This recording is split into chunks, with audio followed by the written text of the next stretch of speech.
Chandigarh university ਅਤੇ MDH ਦੇਗੀ ਮਿਰਚ।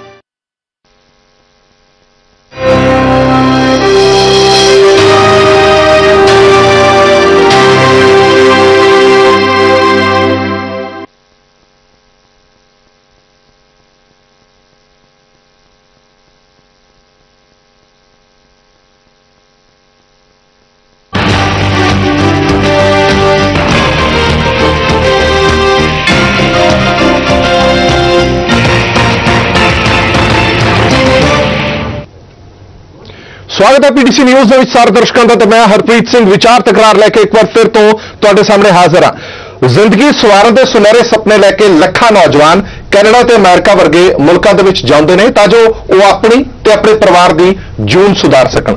ਪਰ ਕੁਝ ਨੌਜਵਾਨ ਅਜਿਹੇ ਵੀ ਹੁੰਦੇ ਨੇ ਜੋ ਜੈਸਾ ਦੇਸ਼ ਵੈਸਾ ਭੇਸ ਵਾਲੀ ਨੀਤੀ ਤੋਂ ਜਾਂ ਤਾਂ ਅਣਜਾਣ ਨੇ ਜਾਂ ਫਿਰ ਜਾਣਬੁੱਝ ਕੇ ਉਸ ਨੀਤੀ ਨੂੰ ਅਪਣਾਉਣਾ ਨਹੀਂ ਚਾਹੁੰਦੇ। ਜੋ ਵੀ ਹੋਵੇ ਪਰ ਇਸ ਸਭ ਦੇ ਨਤੀਜੇ ਬਹੁਤ ਗੰਭੀਰ ਤੇ ਖਤਰਨਾਕ ਹੁੰਦੇ ਜਾ ਰਹੇ ਨੇ। ਦਰਅਸਲ ਕੈਨੇਡਾ ਦੇ ਸ਼ਹਿਰ ਬ੍ਰੈਂਪਟਨ ਦੇ ਵਿੱਚ ਵਿਦਿਆਰਥੀਆਂ ਦੀ ਹੋਈ ਲੜਾਈ ਬਹੁਤ ਚਰਚਾ ਦੇ ਵਿੱਚ ਹੈ ਅਤੇ ਇਸ ਲੜਾਈ ਦੌਰਾਨ 3 ਵਿਅਕਤੀ ਜੋ ਜ਼ਖਮੀ ਹੋ ਗਏ ਨੇ ਉਹ ਕਾਫੀ ਗੰਭੀਰ ਦੱਸੇ ਜਾ ਰਹੇ ਨੇ। ਵਿਦਿਆਰਥੀਆਂ ਦੀ ਇਸ ਲੜਾਈ ਦੇ ਵਿੱਚ ਕੁਝ ਮੂਲ ਰੂਪ ਦੇ ਵਿੱਚ ਪੰਜਾਬ ਦੇ ਵਸਨੀਕ ਨੇ ਜਿਨ੍ਹਾਂ ਦੇ ਵਿੱਚੋਂ ਇੱਕ ਸ਼ੱਕੀ ਦੀ ਪਹਿਚਾਣ ਰਣਕੀਰਤ ਸਿੰਘ ਵਜੋਂ ਵੀ ਹੋਈ ਹੈ।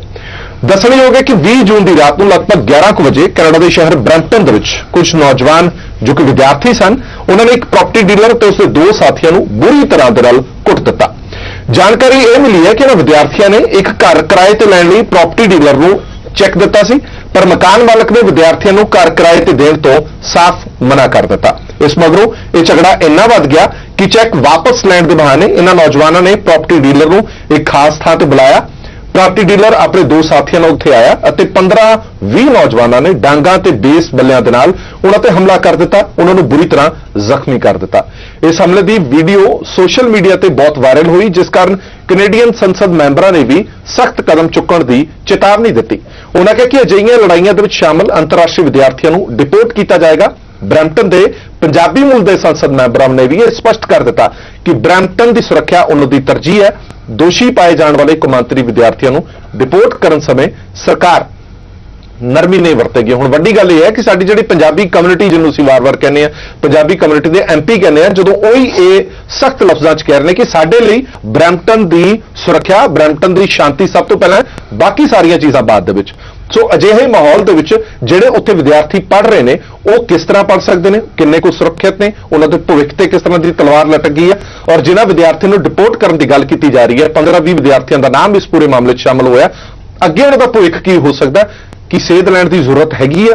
ਜੇਕਰ ਤੁਸੀਂ ਔਖੇ ਸਖੱਲੇ ਪਹੁੰਚ ਗਏ ਹੋ ਤਾਂ ਉੱਥੇ ਸਬਰ ਤੇ ਸੰਤੋਖ ਦੇ ਨਾਲ ਜੋ ਕੰਮ ਕਰਨਗੇ ਉਹ ਕੰਮ ਨਹੀਂ ਹੋ ਸਕਦਾ। ਬਹੁਤ ਸਾਰੇ ਸਵਾਲ ਨੇ, ਇਹਨਾਂ ਸਵਾਲਾਂ ਦੇ ਜਵਾਬਾਂ ਦੀ ਤਲਾਸ਼ ਦੇ ਵਿੱਚ ਅੱਜ ਅਸੀਂ ਵਿਚਾਰ ਚਰਚਾ ਲੈ ਕੇ ਹਾਜ਼ਰ ਹੋਏ ਹਾਂ। ਸਭ ਤੋਂ ਪਹਿਲਾਂ ਜਾਣ ਪਛਾਣ ਕਰਾ ਦਈਏ ਮਹਿਮਾਨਾਂ ਦੇ ਨਾਲ ਫਿਰ ਅੱਗੇ ਵਧਦੇ ਹਾਂ। ਗੁਰਮਿਲਾਪ ਸਿੰਘ ਬੱਲਾ ਸਾਹਿਬ ਮੌਜੂਦ ਨੇ ਸਾਡੇ ਨਾਲ, MD ਨੇ ਮਾਈਕਰੋ ਗਲੋਬਲ ਇਮੀਗ੍ਰੇਸ਼ਨ ਸਰਵਿਸਿਜ਼ ਦੇ। ਸਤਨਾਮ ਸਿੰਘ ਸੰਧੂ ਸਾਹਿਬ ਮੌਜੂਦ ਨੇ, ਚਾਂਸਲਰ ਨੇ ਚੰਡੀਗੜ੍ਹ ਯੂਨੀਵਰਸਿਟੀ ਦੇ। ਸਾਡੇ ਨਾਲ ਪ੍ਰਭਜੋਤ ਸਿੰਘ ਜੀ ਮੌਜੂਦ ਨੇ, ਕਾਰਜਕਾਰੀ ਸੰਪਾਦਕ ਨੇ PTC ਨਿਊਜ਼ ਦੇ। ਔਰ ਇਸ ਦੇ ਨਾਲ ਹੀ ਸਿਟੀ ਕਾਉਂਸਲਰ ਬ੍ਰੈਂਪਟਨ ਗੁਰਪ੍ਰੀਤ ਸਿੰਘ ਢਿੱਲੋਂ ਸਾਹਿਬ ਵੀ ਮੌਜੂਦ ਨੇ, ਬ੍ਰੈਂਪਟਨ ਤੋਂ ਕੈਨੇਡਾ ਤੋਂ ਸਾਡੇ ਨਾਲ ਜੁੜੇ ਹੋਏ ਨੇ। ਸਵਾਗਤ ਹੈ ਸਾਰੇ ਮਹਿਮਾਨਾਂ ਦਾ। ਇੱਕ ਹੋਰ ਸਾਡੇ ਨਾਲ ਮਹਿਮਾਨ ਥੋੜੀ ਦੇਰ ਬਾਅਦ ਜੁੜਨਗੇ ਕਿਉਂਕਿ ਵਿਦਿਆਰਥੀਆਂ ਦਾ ਪੱਖ ਵੀ ਸੁਣਨਾ ਬੜਾ ਜ਼ਰੂਰੀ ਹੈ। ਜਸਪ੍ਰੀਤ ਸਿੰਘ ਵੀ ਸਾਡੇ ਨਾਲ ਜੁੜਨਗੇ ਜੋ ਕਿ ਸਹਿਯੋਗੀ ਨੇ ਸ਼ੈਰੀਡਨ ਕਾਲਜ ਦੇ। ਸਵਾਗਤ ਹੈ ਸਾਰੇ ਮਹਿਮਾਨਾਂ ਦਾ। ਮੈਂ ਸ਼ੁਰੂਆਤ ਗੁਰਪ੍ਰੀਤ ਸਿੰਘ ਢਿੱਲੋਂ ਸਾਹਿਬ ਤੁਹਾਡੇ ਤੋਂ ਕਰਾਂਗਾ। ਇਸ ਪੂਰੀ ਘਟਨਾ ਦੀ ਚਰਚਾ ਸਾਰੇ ਪਾਸੇ ਹੋ ਰਹੀ ਹੈ, ਖਾਸ ਤੌਰ ਤੇ ਬ੍ਰੈਂਪਟਨ ਸ਼ਹਿਰ ਦਾ ਨਾਮ ਵੀ ਖਰਾਬ ਹੋ ਰਿਹਾ, ਵਾਰ-ਵਾਰ ਇਹ ਚਰਚਾ ਦੇ ਵਿੱਚ ਵੀ ਆ ਰਿਹਾ। ਤੁਹਾਡਾ ਇਹ ਕਹਿਣਾ ਹੈ ਕਿ ਤੁਹਾਡੀ ਜਿਹੜੀ ਸਿਟੀ ਕਾਉਂਸਲ ਹੈ ਉਸ ਨੂੰ ਪੂਰੀ ਤਰ੍ਹਾਂ ਇਹ ਮਸਲਾ ਸਮਝ ਨਹੀਂ ਆ ਰਿਹਾ ਕਿ ਇਹ ਮਸਲਾ ਸਿਰਫ ਲੜਾਈ ਦਾ ਮਸਲਾ ਹੈ ਜਾਂ ਇਹਦੇ ਪਿੱਛੇ ਕਹਾਣੀ ਕੀ ਹੈ। ਥੋੜਾ ਇਹ ਸਮਝਾਓ ਕਿ ਤੁਸੀਂ ਕੀ ਸੁਝਾਅ ਸਿਟੀ ਕਾਉਂਸਲ ਨੂੰ ਦਿੱਤਾ ਸੀ ਔਰ ਸੁਝਾਅ ਤੁਹਾਡਾ ਮੰਨਿਆ ਗਿਆ ਜਾਂ ਨਹੀਂ ਮੰਨਿਆ ਗਿਆ ਔਰ ਤੁਸੀਂ ਇਸ ਲੜਾਈ ਝਗੜੇ ਨੂੰ ਕਿਸ ਦ੍ਰਿਸ਼ਟੀਕੋਣ ਨਾਲ ਦੇਖਦੇ ਹੋ। Absolutely. ਸਭ ਤੋਂ ਪਹਿਲਾਂ ਸਾਰਿਆਂ ਨੂੰ ਪਿਆਰ ਭਰੀ ਸਤਿ ਸ੍ਰੀ ਅਕਾਲ।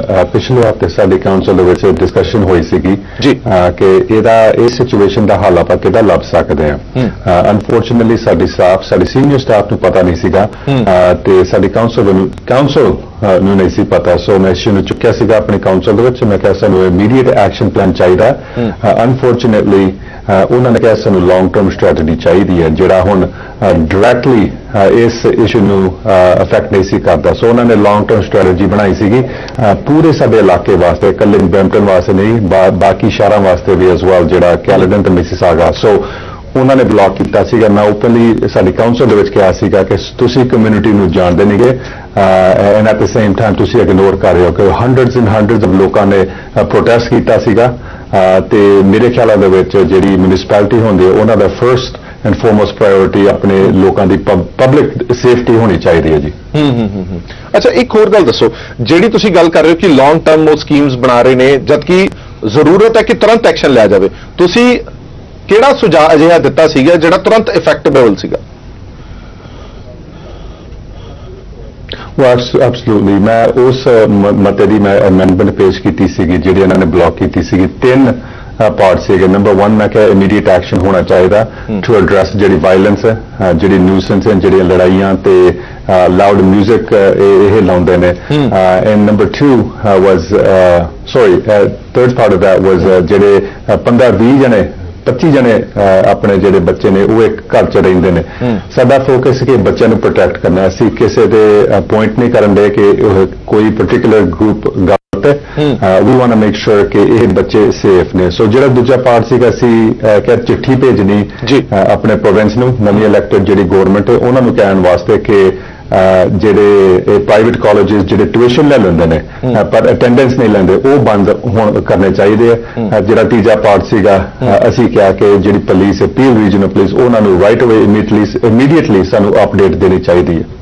ਬਿਲਕੁਲ, ਮੈਂ ਆਂਦਾ ਵਾਪਸ ਤੁਹਾਡੇ ਕੋਲ ਕਿਉਂਕਿ ਗੰਭੀਰ ਮਸਲਾ ਹੈ। ਜਿਸ ਤਰ੍ਹਾਂ ਇਹਨਾਂ ਨੇ ਦੱਸਿਆ ਗੁਰਪ੍ਰੀਤ ਸਿੰਘ ਢਿੱਲੋਂ ਸਾਹਿਬ ਨੇ ਕਿ ਲਾਊਡ ਮਿਊਜ਼ਿਕ ਇੱਕੋ ਘਰ ਦੇ ਵਿੱਚ ਇੱਕੋ ਬੇਸਮੈਂਟ ਦੇ ਵਿੱਚ 20 ਵਿਦਿਆਰਥੀਆਂ ਨੇ ਰਹਿਣਾ, ਫਿਰ ਉਹਦੀ ਤੋੜ ਭੰਨ ਕਰਨੀ, ਇਹ ਸਾਰੀਆਂ ਚੀਜ਼ਾਂ ਇਹਨਾਂ ਚੀਜ਼ਾਂ ਨੂੰ ਹੀ ਫਿਰ ਜਨਮ ਦਿੰਦੀਆਂ ਨੇ। ਹਿੰਸਾ ਵਰਗੀਆਂ ਘਟਨਾਵਾਂ ਵੀ ਹੁੰਦੀਆਂ ਨੇ। ਸੰਧੂ ਸਾਹਿਬ, ਤੁਹਾਡੀ ਯੂਨੀਵਰਸਿਟੀ ਤੋਂ ਬਹੁਤ ਸਾਰੇ ਵਿਦਿਆਰਥੀ ਪੜ੍ਹ ਕੇ ਬਾਹਰ ਜਾਂਦੇ ਨੇ। ਮੈਂ ਸਿਰਫ ਇਹ ਜਾਣਨਾ ਚਾਹਨਾ 2 ਚੀਜ਼ਾਂ ਨੇ, ਜੋ ਪੰਜਾਬ ਦਾ ਮਾਹੌਲ ਹੈ ਤੇ ਜੋ ਬਰੈਂਪਟਨ ਦਾ ਮਾਹੌਲ ਹੈ ਉਹਨਾਂ ਦੇ ਵਿੱਚ ਜ਼ਮੀਨ ਅਸਮਾਨ ਦਾ ਫਰਕ ਹੈ। ਕੀ ਆਪਣੇ ਆਪ ਨੂੰ ਢਾਲ ਨਹੀਂ ਪਾ ਰਹੇ ਵਿਦਿਆਰਥੀ ਜਾਂ ਫਿਰ ਜਾਣਬੁੱਝ ਕੇ ਇਹਨਾਂ ਸਾਰੀਆਂ ਕਾਰਵਾਈਆਂ ਨੂੰ ਅੰਜਾਮ ਦਿੱਤਾ ਜਾ ਰਿਹਾ? ਪਹਿਲੀ ਗੱਲ ਤਾਂ ਜੀ ਇਹ ਘਟਨਾ ਜਿਹੜੀ ਹੈ ਨਿੰਦਣਯੋਗ ਹੈ ਔਰ ਜਿਸ ਤਰ੍ਹਾਂ ਢਿੱਲੋਂ ਸਾਹਿਬ ਨੇ ਕਿਹਾ ਕਿ ਲੋਕਲ ਲੈਵਲ ਦੇ ਜੋ ਐਡਮਿਨਿਸਟ੍ਰੇਟਿਵ ਉੱਥੇ ਮੇਅਰ ਲੈਣੇ ਚਾਹੀਦੇ ਸੀਗੇ ਉਹਨਾਂ ਨੇ ਕੋਸ਼ਿਸ਼ ਕੀਤੀ ਹੈ। ਘਟਨਾ ਮੰਦਭਾਗੀ ਹੈ ਲੇਕਿਨ ਇਸ ਘਟਨਾ ਦੇ ਜਿਹੜੇ ਪ੍ਰਤੀਕਰਮ ਆਏ ਨੇ ਔਰ ਜਿਸ ਤਰੀਕੇ ਦੇ ਨਾਲ ਪੂਰੀ ਸਟੂਡੈਂਟ ਕਮਿਊਨਿਟੀ ਨੂੰ ਖਾਸ ਕਰਕੇ ਪੰਜਾਬੀ ਸਟੂਡੈਂਟ ਕਮਿਊਨਿਟੀ ਨੂੰ ਟਾਰਗੇਟ ਕੀਤਾ ਜਾ ਰਿਹਾ, ਮੈਂ ਸਮਝਦਾ ਕਿ ਉਸ ਤੋਂ ਵੀ ਮੰਦਭਾਗੀ ਗੱਲ ਹੈ। ਇਹ ਘਟਨਾਵਾਂ ਹੁੰਦੀਆਂ ਨੇ ਅਕਸਰ ਮੰਦਭਾਗੀਆਂ ਨੇ ਲੇਕਿਨ ਹੁੰਦੀਆਂ ਨੇ। ਇਹ ਇਕੱਲੇ ਪੰਜਾਬੀ ਨਹੀਂ ਕਰਦੇ, ਹੋਰ ਕਮਿਊਨਿਟੀ ਦੇ ਲੋਕ ਵੀ ਕਰਦੇ ਆ। ਲੇਕਿਨ ਅਸੀਂ ਕਿਉਂ ਪੂਰੀ ਸਟੂਡੈਂਟ ਕਮਿਊਨਿਟੀ ਨੂੰ ਕਟਹਿਰੇ ਵਿੱਚ ਖੜਾ ਕਰ ਰਹੇ ਹਾਂ? ਅਗਰ ਕੋਈ ਲੋਕਲ ਉੱਥੇ ਦੀ ਐਡਮਿਨਿਸਟ੍ਰੇਸ਼ਨ ਦੇ ਕੁਝ ਇਸ਼ੂ ਹੈਗੇ ਨੇ, ਲਾਅ ਐਂਡ ਆਰਡਰ ਦੀ ਕੋਈ ਪ੍ਰੋਬਲਮ ਹੈਗੀ ਆ, ਉਹਨੂੰ ਜ਼ਰੂਰ ਦਰੁਸਤ ਕੀਤਾ ਜਾਣਾ ਚਾਹੀਦਾ ਹੈਗਾ। ਔਰ ਇਹਦੇ ਨਾਲ ਹੀ ਸਾਨੂੰ ਸੋਚਣ ਦੀ ਗੱਲ ਜ਼ਰੂਰ ਹੈ ਕਿ ਅਸੀਂ ਆਪਣੇ ਬੱਚਿਆਂ ਨੂੰ ਜਿਹੜੀ ਤਹਿਜ਼ੀਬ ਦੀ ਕੋਈ ਕਮੀ ਹੈਗੀ ਆ ਪੂਰੀ ਕਰੀਏ। ਲੇਕਿਨ ਮੈਂ ਨਹੀਂ ਸਮਝਦਾ ਪਹਿਲੀ ਘਟਨਾ ਤਾਂ ਹੈ ਨਹੀਂ ਹੈ, ਬੜੀਆਂ ਸਾਰੀਆਂ ਪਹਿਲਾਂ ਵੀ ਘਟਨਾਵਾਂ ਹੁੰਦੀਆਂ ਰਹੀਆਂ ਨੇ, ਕਦ ਤੱਕ ਅਣਦੇਖੀ ਹੋਏਗੀ? ਨਹੀਂ, ਘਟਨਾ ਨੂੰ ਲੈ ਕੇ ਪੂਰੀ ਤੁਸੀਂ ਜਿਹੜੇ ਸਾਡੇ ਵਿਦਿਆਰਥੀਆਂ ਨੇ ਜਾ ਕੇ ਕੈਨੇਡਾ ਦੀ ਤਰੱਕੀ ਦੇ ਵਿੱਚ ਯੋਗਦਾਨ ਪਾਇਆ, ਜੋ ਉੱਥੇ ਮੈਂਬਰ ਪਾਰਲੀਮੈਂਟ ਬਣੇ ਹੋਏ ਨੇ, ਵੱਡੇ ਵੱਡੇ ਬਿਜ਼ਨਸ ਸਥਾਪਿਤ ਕੀਤੇ ਨੇ, ਸਾਰੇ ਸਟੱਡੀ ਵੀਜ਼ਾ ਤੇ ਗਏ ਸੀ। ਅਸੀਂ ਪੂਰੀ ਸਟੂਡੈਂਟ ਕਮਿਊਨਿਟੀ ਨੂੰ, ਪੰਜਾਬੀ ਸਟੂਡੈਂਟ ਕਮਿਊਨਿਟੀ ਨੂੰ ਬਦਨਾਮ ਕਿਉਂ ਕਰ ਰਹੇ? ਮੈਂ ਤਾਂ ਸਮਝਦਾ ਕਿ ਅਸੀਂ ਪੰਜਾਬੀ ਪਤਾ ਨਹੀਂ ਕੀ ਹੋ ਗਿਆ ਸਾਨੂੰ ਕਿ ਅਸੀਂ ਆਪਣੀ ਹੀ ਕਮਿਊਨਿਟੀ ਦਾ ਚਰਿੱਤਰ ਘਾਤ ਕਰਨ ਲੱਗੇ, ਕਿਸੇ ਘਟਨਾ ਨੂੰ ਮੁੱਦਾ ਬਣਾ ਕੇ ਅਸੀਂ ਮਿੰਟ ਲਗਾਉਣੇ ਆ। ਸਾਨੂੰ ਇਸ ਘਟਨਾ ਦਾ ਦੁੱਖ ਹੈ, ਇਹ ਮੰਦਭਾਗੀ ਹੈ, ਠੀਕ ਹੋਣਾ ਚਾਹੀਦਾ। ਲੇਕਿਨ ਪੂਰੀ ਸਟੂਡੈਂਟ ਕਮਿਊਨਿਟੀ ਜਿਹੜੀ ਉੱਥੇ ਬਹੁਤ ਮਿਹਨਤ ਕਰਕੇ ਪੜ੍ਹ ਰਹੀ ਹੈ, ਅਸੀਂ ਇੱਕ ਵੀਡੀਓ ਨੂੰ ਮੁੱਦਾ ਬਣਾ ਲਿਆ ਲੇਕਿਨ ਉਸ ਤੋਂ ਬਾਅਦ ਉੱਥੋਂ ਦੇ ਲੋਕਲ ਬੱਚਿਆਂ ਦਾ ਵੀਡੀਓ ਵੀ ਵਾਇਰਲ ਹੋਇਆ। ਉੱਥੋਂ ਦੇ ਸਾਡੇ ਬੱਚਿਆਂ ਨੇ ਬਹੁਤ ਸੁਹਿਰਦ ਸੁਝਾਅ ਵੀ ਦਿੱਤੇ ਹੈ, ਉਹਨਾਂ ਨੇ ਉਹਦੀ ਨਿੰਦਿਆ ਵੀ ਕੀਤੀ ਹੈ ਜਿਹੜੇ ਮਿਹਨਤ ਕਰਕੇ ਪੜ੍ਹ ਰਹੇ ਹੈਗੇ ਨੇ। ਲੇਕਿਨ ਬੇਸਿਕ ਜਿਹੜੀ ਪ੍ਰੋਬਲਮ ਤੁਸੀਂ ਦੇਖੋਗੇ, ਢਿੱਲੋਂ ਸਾਹਿਬ ਨੇ ਬੜੀ ਇੱਕ ਵਾਜਬ ਗੱਲ ਕੀਤੀ ਹੈ ਕਿ ਜਿਹੜੀਆਂ ਸੰਸਥਾਵਾਂ ਉੱਥੇ ਨਾਨ ਸੀਰੀਅਸ ਨੇ, ਜਿਹੜੀਆਂ ਨਾਨ ਟੈਂਡਿੰਗ ਉੱਥੇ ਪੜ੍ਹਾਈ ਕਰਾ ਰਹੀਆਂ ਨੇ, ਉਹਨਾਂ ਤੇ ਲਗਾਮ ਲੱਗਣੀ ਚਾਹੀਦੀ ਹੈ, ਨਾ ਕਿ ਸਾਡੇ ਵਿਦਿਆਰਥੀਆਂ ਦੇ। ਕਿਉਂਕਿ ਜਿਹੜੇ ਵਿਦਿਆਰਥੀ ਇੱਥੋਂ ਜਾਂਦੇ ਨੇ ਉਹ ਪੜ੍ਹਨ ਵਾਸਤੇ ਜਾਣ, ਸੁਹਿਰਦ ਹੋਣ, ਔਰ ਉੱਥੋਂ ਦੀ ਪੜ੍ਹਾਈ ਭਾਈ ਸਾਹਿਬ ਇੰਨੀ ਮੁਸ਼ਕਲ ਹੈ ਕਿ ਬੱਚੇ ਕੋਲ ਕੋਈ ਟਾਈਮ ਹੀ ਨਹੀਂ। ਅਗਰ ਸਹੀ ਕਲਾਸਾਂ ਲੱਗਣ, ਪਾਰਟ ਟਾਈਮ ਕੰਮ ਕਰਕੇ ਉਹਨੇ ਆਪਣੀ ਫੀਸ ਦਾ ਮੁੱਲ ਦੇਣਾ ਹੈਗਾ, ਤਾਂ ਮੈਂ ਸਮਝਦਾ ਕਿ ਲੋੜ ਉੱਥੋਂ ਦੇ ਲੋਕਲ ਸਿਸਟਮ ਦੇ ਜਿਹੜੀ ਘਾਟ ਆ ਚੁੱਕੀ ਹੈ। ਮੈਂ ਸੰਧੂ ਸਾਹਿਬ ਇੱਕ ਗੱਲ ਸਮਝਣਾ ਚਾਹੁੰਦਾ ਨਾ, ਚਲੋ ਅਸੀਂ ਐਗਜ਼ਾਮਪਲ ਆਪਣੇ ਘਰ ਤੋਂ ਹੀ ਲੈ ਲੈਂਦੇ ਹਾਂ ਜਾਂ ਆਪਣੇ ਮੁਹੱਲੇ ਤੋਂ ਹੀ ਲੈ ਲੈਂਦੇ ਹਾਂ। ਜੇ ਸਾਡੇ ਮੁਹੱਲੇ ਦੇ ਵਿੱਚ ਜਾਂ ਸ਼ਹਿਰ ਦੇ ਵਿੱਚ ਕੁਝ ਚੁਣਿੰਦਾ ਲੋਕ ਅਜਿਹਾ ਕੁਝ ਕਰਦੇ ਨੇ ਤਾਂ ਸਾਡੇ ਮਨ ਦੇ ਵਿੱਚ ਡਰ ਤਾਂ ਜ਼ਰੂਰ ਆਏਗਾ ਨਾ ਕਿ ਫਲਾਣੀ ਕਮਿਊਨਿਟੀ ਦੇ ਮੈਂਬਰਾਂ ਨੂੰ ਗੁਆਂਢ ਦੇ ਵਿੱਚ ਘਰ ਦਿੱਤਾ ਸੀ, ਉਹਨਾਂ ਨੇ ਕੀ ਹਾਲ ਕੀਤਾ। ਫਿਰ ਦੂਜੇ ਵੀ ਇਹ ਸੋਚਣਗੇ ਕਿ ਸਾਡਾ ਕੱਲ ਨੂੰ ਇਹ ਹਾਲ ਨਾ ਹੋਵੇ, ਉਹ ਵੀ ਅਜਿਹੀ ਪ੍ਰਤੀਕਿਰਿਆ ਦਿੰਦੇ ਨੇ। ਨਹੀਂ, ਮੈਂ ਕਿਹਾ ਕਿ ਜਿੱਥੋਂ ਤੱਕ ਸਥਾਨਕ ਮਸਲਾ ਹੈਗਾ ਉਹਦੇ ਬਾਰੇ ਜਿਵੇਂ ਕਾਉਂਸਲਰ ਨੇ ਉਹਦੀ ਜ਼ਿੰਮੇਵਾਰੀ ਲਈ ਹੈ ਔਰ ਕੰਮ ਕਰ ਰਹੇ ਨੇ, ਬਿਲਕੁਲ ਠੀਕ ਹੈ। ਲੇਕਿਨ ਇਹਨੂੰ ਇੰਟਰਨੈਸ਼ਨਲ ਲੈਵਲ ਤੇ ਸਾਡੇ 5 ਲੱਖ ਵਿਦਿਆਰਥੀ ਹਿੰਦੁਸਤਾਨ ਦੇ ਬਾਹਰਲੇ ਦੇਸ਼ਾਂ ਵਿੱਚ ਪੜ੍ਹਦੇ ਨੇ, 86 ਦੇਸ਼ਾਂ ਵਿੱਚ ਸਾਡੇ ਕੰਟਰੀ 'ਚ ਪੜ੍ਹਦੇ ਨੇ। ਅਸੀਂ ਸੋਸ਼ਲ ਮੀਡੀਆ ਤੇ ਜਿਸ ਤਰੀਕੇ ਦੇ ਨਾਲ ਅਸੀਂ ਤੂਫਾਨ ਖੜਾ ਕਰ ਰਹੇ ਹਾਂ, ਮੇਰੇ ਖਿਆਲ ਕਿ ਪੂਰੀ ਸਟੂਡੈਂਟ ਕਮਿਊਨਿਟੀ ਨੂੰ ਇਹਦੇ ਬਾਰੇ ਦੋਸ਼ੀ ਠਹਿਰਾਉਣਾ ਇਹ ਬੇਇਨਸਾਫੀ ਹੈ, ਇਹ ਗਲਤ ਨਹੀਂ ਹੋਣਾ ਚਾਹੀਦਾ। ਹਾਂ, ਇਨਡਿਸਪਲਿਨ ਹੋਣਾ ਉਹ ਮਾੜੀ ਗੱਲ ਹੈ, ਘਟਨਾ ਉਹਨਾਂ ਲੋਕਾਂ ਨੂੰ ਸਜ਼ਾ ਜ਼ਰੂਰ ਮਿਲਣੀ ਚਾਹੀਦੀ ਹੈ, ਲੇਕਿਨ ਪੂਰੇ ਸਟੂਡੈਂਟ ਨੂੰ ਟਾਰਗੇਟ ਕਰਕੇ ਉਹਨਾਂ ਵਾਸਤੇ ਕੋਈ ਨਵੇਂ ਨਿਯਮ ਬਣਾਉਣੇ, ਉਹਨਾਂ ਦੇ ਰਹਿਣ ਸਹਿਣ ਤੇ ਬੰਦਸ਼ ਲਗਾਉਣੇ। ਇੱਕ ਤੋਂ ਵੱਧ ਬੱਚੇ ਕਹਿੰਦੇ ਕਿ ਇਕੱਠੇ ਰਹਿੰਦੇ ਆ, ਉਹ ਬੱਚੇ ਮਿਹਨਤ ਕਰਕੇ ਆਪਦੀ ਕਮਾਈ ਕਰਕੇ ਪਾਰਟ ਟਾਈਮ ਕੰਮ ਕਰਕੇ ਉਹ ਕਿਰਾਇਆ ਸ਼ੇਅਰ ਕਰ ਲੈਂਦੇ। ਮੇਰੇ ਕੋਲ ਕੋਈ ਬੁਰਾਈ ਨਹੀਂ ਹੈ, ਅਗਰ ਉਹ ਇਕੱਠੇ ਰਹਿ ਲੈਂਦੇ ਤਾਂ ਕੋਈ ਬੁਰਾਈ ਨਹੀਂ, ਲੇਕਿਨ ਉੱਥੋਂ ਦੀ ਲੋਕਲ ਜਿਹੜੀ ਕਮਿਊਨਿਟੀ ਆ, ਲੋਕਲ ਉੱਥੋਂ ਦੀ ਜਿਹੜੀ ਐਡਮਿਨਿਸਟ੍ਰੇਸ਼ਨ ਹੈਗੀ ਆ, ਉਹਨੂੰ ਕੋਈ ਰੂਲ ਜ਼ਰੂਰ ਆਪਣੇ ਬਣਾਉਣੇ ਚਾਹੀਦੇ ਆ ਕਿ ਉਹਨਾਂ ਨੇ ਇਹੋ ਜਿਹੀ ਹਿੰਸਾ ਨੂੰ ਕਿਵੇਂ ਨਜਿੱਠਣਾ। ਡੱਲਾ ਸਾਹਿਬ ਗੱਲ ਇਹ ਹੈ ਕਿ ਹੁਣ ਜੋ ਹੋਣਾ ਸੀ ਉਹ ਹੋ ਗਿਆ। ਹੁਣ ਮੈਂ ਸਿਰਫ ਇਹ ਜਾਣਨਾ ਚਾਹੁੰਦਾ ਕਿ ਜਿਹੜੇ ਵਿਦਿਆਰਥੀ ਪੜ੍ਹ ਰਹੇ ਨੇ, ਜਿਹੜੇ ਸਹੀ ਤਰੀਕੇ ਨਾਲ ਪੜ੍ਹ ਰਹੇ ਨੇ, ਉਹ ਆਪਣੇ ਆਪ ਨੂੰ ਕਿਵੇਂ ਦੱਸਣਗੇ ਕਿ ਅਸੀਂ ਸਿਰਫ ਇੱਥੇ ਪੜ੍ਹਨ ਆਏ ਹਾਂ? ਕਿਉਂਕਿ ਜਦੋਂ ਵੀ ਅਜਿਹੀ ਕੋਈ ਘਟਨਾ ਹੁੰਦੀ ਹੈ ਸਭ ਨੂੰ ਇੱਕੋ ਨਜ਼ਰ ਨਾਲ ਦੇਖਿਆ ਜਾਂਦਾ ਹੈ। ਜਿਸ ਤਰ੍ਹਾਂ ਸੰਧੂ ਸਾਹਿਬ ਨੇ ਵਧੀਆ ਤਰੀਕੇ ਨਾਲ ਦੱਸਿਆ ਕਿ ਵਾਇਰਲ ਹੋਣ ਤੋਂ ਬਾਅਦ ਹਰ ਇੱਕ ਤੁਹਾਨੂੰ ਉਸੇ ਨਜ਼ਰ ਨਾਲ ਦੇਖਦਾ ਕਿ ਇਹ ਫਲਾਣਾ ਵੀ ਉਸੇ ਕਮਿਊਨਿਟੀ ਨਾਲ ਜੁੜਿਆ ਹੋਇਆ ਜਿਸ ਕਮਿਊਨਿਟੀ ਨੇ ਇੱਥੇ ਹਿੰਸਾ ਕੀਤੀ ਹੈ। ਹੱਪ ਜੀ, ਸਭ ਤੋਂ ਪਹਿਲਾਂ ਮੈਂ ਇਹ ਦੱਸਣਾ ਚਾਹੁੰਦਾ ਕਿ ਜਿਵੇਂ ਤੁਸੀਂ ਗੱਲ ਕੀਤੀ ਹੈ ਕਿ ਜਿਹੜੇ ਸਿਰਫ ਪੜ੍ਹਨ ਰਹੇ ਨੇ ਤੇ ਪੜ੍ਹਨ ਗਏ ਨੇ, ਜਿਨ੍ਹਾਂ ਦਾ ਮੇਨ ਮੁੱਦਾ ਉੱਥੇ ਜਾ ਕੇ ਚੰਗੀ ਲਾਈਫ ਜਿਉਣਾ, ਚੰਗੀ ਲਾਈਫ ਦੀ ਭਾਲ ਵਿੱਚ ਗਏ ਨੇ ਤੇ ਉਹ ਉਸੇ ਚੀਜ਼ ਨੂੰ ਕੰਟੀਨਿਊ ਕਰ ਵੀ ਰਹੇ ਨੇ ਉੱਥੇ। ਜੇ ਆਪਾਂ ਗੱਲ ਕਰਾਂਗੇ ਪੀਲ ਰੀਜਨ ਦੀ ਵੀ ਮੈਂ ਗੱਲ ਕਰਾਂ, ਜਿੱਥੇ ਲੜਾਈ ਹੋਈ ਹੈ, ਬਰੈਂਪਟਨ ਸ਼ਹਿਰ ਮੇਰਾ ਆਪਦਾ ਸ਼ਹਿਰ ਹੈ, ਮੈਂ ਉੱਥੋਂ ਦਾ ਪੱਕਾ ਵਸਨੀਕ ਆ। ਮੇਰੇ ਘਰ ਤੋਂ ਸਿਰਫ ਕੁਝ ਫਰਲਾਂਗ ਦੀ ਦੂਰੀ ਤੇ ਹੀ ਇਹ ਲੜਾਈ ਹੋਈ ਆ। ਐਂਡ ਮੈਂ ਇਹ ਚੀਜ਼ ਤੁਹਾਨੂੰ ਦੱਸਣਾ ਚਾਹੁੰਦਾ ਕਿ ਉਹ ਬੱਚੇ 75,000 ਸਟੂਡੈਂਟ ਹੈ ਇਸ ਵਕਤ ਉਸ ਰੀਜਨ ਦੇ ਵਿੱਚ, ਤੇ ਲੜਨ ਵਾਲੇ ਸਿਰਫ 20 ਹੋਣਗੇ। ਉਸ ਤੋਂ ਪੁਰਾਣੀ ਲੜਾਈ ਤੇ ਚਲੇ ਜਾਓ 10 ਉਹ ਹੋਣਗੇ। 50 ਬੱਚਿਆਂ ਦੇ ਵੱਲੋਂ ਕੀਤੀ ਗਈ ਗਲਤ ਕਾਰਵਾਈ ਨੂੰ ਜੇ ਅਸੀਂ ਸਾਰਿਆਂ ਦੇ ਸਿਰ ਤੇ ਥੋਪ ਦੇਵਾਂਗੇ, ਇਹ ਗਲਤ ਆ। ਜਿੱਥੋਂ ਤੱਕ ਗੱਲ ਆ ਜਾਂਦੀ ਹੈ ਕਿ 25 ਬੱਚੇ ਇੱਕ ਘਰ ਦੇ ਵਿੱਚ ਰਹਿ ਰਹੇ ਆ, ਉਹ ਘਰ ਤਾਂ ਸਟੂਡੈਂਟ ਦਾ ਨਹੀਂ, ਉਹ ਘਰ ਤਾਂ ਉੱਥੋਂ ਦੇ ਪੱਕੇ ਵਸਨੀਕ ਦਾ। ਜੇ ਅਸੀਂ ਉੱਥੋਂ ਦੀ ਮੌਰਗੇਜ ਕੱਢਣ ਦੇ ਲਈ 20-30 ਜਣਿਆਂ ਨੂੰ ਇਕੱਠਿਆਂ ਨੂੰ ਘਰ ਦੇਤਾ ਤਾਂ ਦੋਸ਼ੀ ਦੇ ਬਰਾਬਰ ਦੇ ਤਾਂ ਉਹ ਵੀ ਨੇ ਜਿਨ੍ਹਾਂ ਨੇ ਘਰ ਦਿੱਤਾ, ਜਿਨ੍ਹਾਂ ਨੇ ਉਹਨਾਂ ਨੂੰ ਰਹਿਣ ਦੀ ਇਜਾਜ਼ਤ ਦਿੱਤੀ ਆ। ਜੇ ਇੱਕ ਕਮਰੇ 'ਚ 2 ਜਣੇ ਅਲਾਊਡ ਆ ਤਾਂ 6 ਘਰਾਂ ਦੇ ਵਿੱਚ 6 ਕਮਰਿਆਂ ਦੇ 12 ਜਣੇ ਬਣੇ ਤਾਂ ਫਿਰ 25 ਕਿਉਂ ਵੜਨ ਦਿੱਤੇ ਗਏ? ਇਸ ਚੀਜ਼ ਦੇ ਉੱਤੇ ਸਾਨੂੰ ਵਰਕਆਊਟ ਤਾਂ ਕਰਨਾ ਪਊਗਾ। ਦੇਖੋ, ਆਪਾਂ ਗੱਲ ਮੇਨ ਮਕਸਦ ਆਪਣਾ ਇਹ ਆ ਕਿ ਸਟੂਡੈਂਟ ਨੇ ਜੋ ਗਲਤੀ ਕੀਤੀ ਆ ਉਹਦੇ ਤੇ ਸਖਤ ਕਾਰਵਾਈ ਹੋਣੀ ਚਾਹੀਦੀ ਆ। ਜਿਹੜੇ ਦੋਸ਼ੀ ਨੇ ਉਹਨਾਂ ਤੇ ਕਾਰਵਾਈ ਕਰੋ, ਐਂਡ ਜਿਹੜੇ ਬੱਚੇ ਉੱਥੇ ਪੜ੍ਹਨ ਰਹੇ ਨੇ, ਜਿਹੜੇ ਪੜ੍ਹ ਰਹੇ ਨੇ, ਮਿਹਨਤ ਕਰ ਰਹੇ ਨੇ, ਉਹਨਾਂ ਦੀ ਲਾਈਫ ਨੂੰ ਡਿਸਟਰਬ ਨਾ ਕੀਤਾ ਜਾਵੇ। ਠੀਕ ਹੈ। ਗੁਰਪ੍ਰੀਤ ਸਿੰਘ ਢਿੱਲੋਂ ਸਾਹਿਬ ਵੀ ਜੁੜੇ ਹੋਏ ਨੇ। ਇੱਕ ਸਵਾਲ ਮਨੋਂ ਤੋਂ ਲੈਵਾਂ, ਫਿਰ ਪ੍ਰਭਜੋਤ ਜੀ ਕੋਲ ਵੀ ਆਣਾ। ਢਿੱਲੋਂ ਸਾਹਿਬ, ਮੇਰਾ ਇੱਕ ਸਵਾਲ ਇਹ ਹੈ ਕਿ ਪੂਰੇ ਕੈਨੇਡਾ ਦੇ ਵਿੱਚ ਹੀ ਪੰਜਾਬੀ ਵਿਦਿਆਰਥੀ ਜਾਂ ਭਾਰਤੀ ਵਿਦਿਆਰਥੀ ਪੜ੍ਹਦੇ ਨੇ, ਪਰ ਬਰੈਂਪਟਨ ਦੇ ਵਿੱਚ ਆਮ ਤੌਰ ਤੇ ਅਜਿਹੀਆਂ ਘਟਨਾਵਾਂ ਕਿਉਂ ਦੇਖਣ ਤੇ ਸੁਣਨ ਨੂੰ ਮਿਲਦੀਆਂ ਨੇ? ਐਬਸੋਲੂਟਲੀ, ਆਈ ਥਿੰਕ ਜਿੱਦਾਂ ਮੈਂ ਪਹਿਲਾਂ ਮੈਂਸ਼ਨ ਕੀਤਾ ਸੀਗਾ, ਸਾਨੂੰ ਇੱਕ এনवायरमेंट ਕ੍ਰੀਏਟ ਕਰਨਾ ਚਾਹੀਦਾ ਜਿੱਥੇ ਆਪਣੇ ਬੱਚੇ ਸੇਫ ਨੇ। ਜਸਟ ਟੂ ਆਨਸਰ ਜਿਹੜੇ ਇਹਨਾਂ ਨੇ ਪਹਿਲਾਂ ਕਮੈਂਟ ਕੀਤੇ ਸਨ, ਆਈ ਥਿੰਕ ਬੱਚੇ 99% ਚੰਗੇ ਨੇ, 1% ਹਰ ਇੱਕ ਗਰੁੱਪ ਤੋਂ ਵਿੱਚ ਮਾੜੇ ਹੁੰਦੇ ਨੇ। ਪਰ ਅਸੀਂ ਚਾਹੁੰਦੇ ਕਿ ਜਿਹੜੇ ਅਸੀਂ ਇੱਥੇ ਆਪਾਂ ਉਹਨਾਂ ਨੂੰ ਅਨੇਬਲਰਸ ਕਹਿੰਦੇ, ਜਿਹੜੇ ਇਹ ਕਮਰੇ ਦਿੰਦੇ ਨੇ, ਇਹ ਘਰ ਦੇ ਨੇ ਜਿੱਥੇ ਆਪਾਂ 20-25 ਬੱਚੇ ਰਹਿੰਦੇ ਨੇ, ਉਹਨਾਂ ਨੂੰ ਕਿੱਦਾਂ ਆਪਾਂ ਸਟਾਪ ਕਰਨਾ? ਜਿਹੜੇ ਪ੍ਰਾਈਵੇਟ ਕਾਲਜਸ ਐਡਵਾਂਟੇਜ ਲੈ ਰਹੇ ਨੇ ਆਪਣੇ ਬੱਚਿਆਂ ਦੀ, ਉਹਨਾਂ ਨੂੰ ਕਿੱਦਾਂ ਸਟਾਪ ਕਰਨਾ? ਸੋ ਆਈ ਥਿੰਕ ਇਹ ਬਰੈਂਪਟਨ ਦਾ ਸਪੈਸੀਫਿਕਲੀ ਸਾਡਾ ਇਸ਼ੂ ਇਹ, ਕਿਉਂਕਿ ਇੱਕ ਪਾਰਟਿਕੂਲਰ ਏਰੀਆ ਦੇ ਵਿੱਚ ਇਹ ਸਾਰੇ ਕ੍ਰਾਈਮ ਹੋ ਰਹੀ ਹੈ। ਸਾਡੇ ਮੈਕਲੌਗਲਨ ਸਟੀਲਸ ਏਰੀਆ ਦੇ ਵਿੱਚ ਕਾਫੀ ਲੋਕੀ ਅਪਸੈਟ ਨੇ ਤੇ ਬਰੈਂਪਟਨ ਦੇ ਵਿੱਚ। ਇਸ ਕਰਕੇ ਮਿਊਨਿਸਪਲ ਤੌਰ ਤੋਂ ਅਸੀਂ ਇਹ ਦੇਖਿਆ ਸੀਗਾ ਕਿ ਆਪਾਂ ਕਿੱਦਾਂ ਨੂੰ ਸਟਾਪ ਆਪਾਂ ਕਰ ਸਕਦੇ ਹਾਂ। ਸੋ ਵੀ ਵਰਕਿੰਗ ਵਿਦ ਦ ਪੁਲਿਸ। ਗਾਂ ਦੇ ਵਿੱਚ ਸਾਡੇ ਹੁਣ ਨੇਬਰਹੁੱਡ ਵਾਚ ਪ੍ਰੋਗਰਾਮਸ ਵੀ ਹੈਗੇ, ਉਹਨਾਂ ਦੇ ਨਾਲ ਡਾਇਰੈਕਟਲੀ ਕੰਮ ਕਰਕੇ ਅਸੀਂ ਇਹ ਦੇਖਣਾ ਚਾਹੁੰਦੇ ਕਿ ਅਸੀਂ ਸਟਾਪ ਕਿੱਦਾਂ ਕਰ ਸਕਦੇ ਤੇ ਨਾਲ ਦੇ ਨਾਲ ਅਸੀਂ ਜਿਹੜੇ ਉੱਥੇ ਰੈਜ਼ੀਡੈਂਟਸ ਨੇ, how do we make them comfortable? ਕਿਉਂਕਿ ਇੰਟੀਮੀਡੇਟ ਫੀਲ ਕਰਦੇ ਨੇ ਤੇ ਐਬਸੋਲੂਟਲੀ ਆਪਣੇ ਜਿਹੜੇ ਬੱਚੇ ਨੇ we have to support them as well ਕਿ ਸਾਡੇ ਆਪਣੇ ਬੱਚੇ, ਸਾਡੇ ਆਪਣੇ ਪੰਜਾਬੀ ਬੱਚੇ ਨੇ, most are law abiding, ਪਰ ਜਿਹੜੇ ਹੁਣ ਗਲਤ ਕਰ ਰਹੇ ਨੇ ਉਹਨਾਂ ਨੂੰ ਗਾਈਡ ਕਿੱਦਾਂ ਆਪਾਂ ਕਰ ਸਕਦੇ ਹਾਂ to get on the right track? ਬਿਲਕੁਲ। ਢਿੱਲੋਂ ਸਾਹਿਬ, ਇੱਕ ਮੇਰਾ ਸਵਾਲ ਹੋਰ ਵੀ ਹੈ। ਇਹ ਵੀ ਸੁਣਨ ਤੇ ਵੇਖਣ ਦੇ ਵਿੱਚ ਆ ਰਿਹਾ ਕਿ ਨਾ ਸਿਰਫ ਉੱਥੇ ਦੀ ਲੋਕਲ ਕਮਿਊਨਿਟੀ ਬਲਕਿ ਜਿਹੜੀ ਪੰਜਾਬੀ ਕਮਿਊਨਿਟੀ ਹੈ ਉਹ ਵੀ ਇਹਨਾਂ ਵਿਦਿਆਰਥੀਆਂ ਦੇ ਖਿਲਾਫ ਹੋ ਗਈ ਹੈ, ਇਹਨਾਂ ਦੇ ਖਿਲਾਫ ਸੋਚ ਰਹੀ ਹੈ। ਕਈ ਹੁਣ ਖਿਲਾਫ ਹੋ ਗਏ ਨੇ। ਪਹਿਲਾਂ ਕਿ ਸਾਡੇ ਆਪਣੇ ਬੱਚੇ ਆਏ ਨੇ, we have to take care of them। ਸਾਡੇ ਜਿਹੜੇ ਗੁਰਦੁਆਰੇ ਨੇ ਤੇ ਇੱਕ ਕਮਿਊਨਿਟੀ ਗਰੁੱਪ ਯੂਨਾਈਟਿਡ 6 ਉਹਨਾਂ ਨੇ ਇੱਕ ਮੀਟਿੰਗ ਕੀਤੀ ਸੀ ਜਿੱਥੇ ਲੋਕਾਂ ਨੂੰ ਸੱਦਿਆ, ਰੈਲੀ ਹੋਈ ਸੀਗੀ, ਡਿਸਕਸ਼ਨ ਪੈਨਲ ਵੀ ਉਹਨਾਂ ਨੇ ਕੀਤਾ ਸੀਗਾ। ਸੋ ਉੱਥੇ ਕਾਫੀ ਵਧੀਆ ਡਿਸਕਸ਼ਨ ਹੋਈ ਸੀ ਕਿ ਪਰ ਇਹ ਆਪਾਂ ਕੰਕਲੂਡ ਕੀਤਾ ਸੀਗਾ ਕਿ ਪ੍ਰੋਬਲਮਸ ਹੈਗੀਆਂ ਨੇ, we have to address them ਤੇ ਹੱਲ ਲੱਭਣਾ ਪੈਣਾ ਸਾਨੂੰ ਸਾਰਿਆਂ ਨੂੰ। ਕੱਲੇ ਇੱਕ ਲੈਵਲ ਗਵਰਨਮੈਂਟ ਇਹਦੀ ਮਤਲਬ ਰਿਸਪਾਂਸਿਬਲ ਨਹੀਂ ਹੋ ਸਕਦੀ। They have to work all together with the community as well to find out what the issue is and to find a resolution. ਬਿਲਕੁਲ।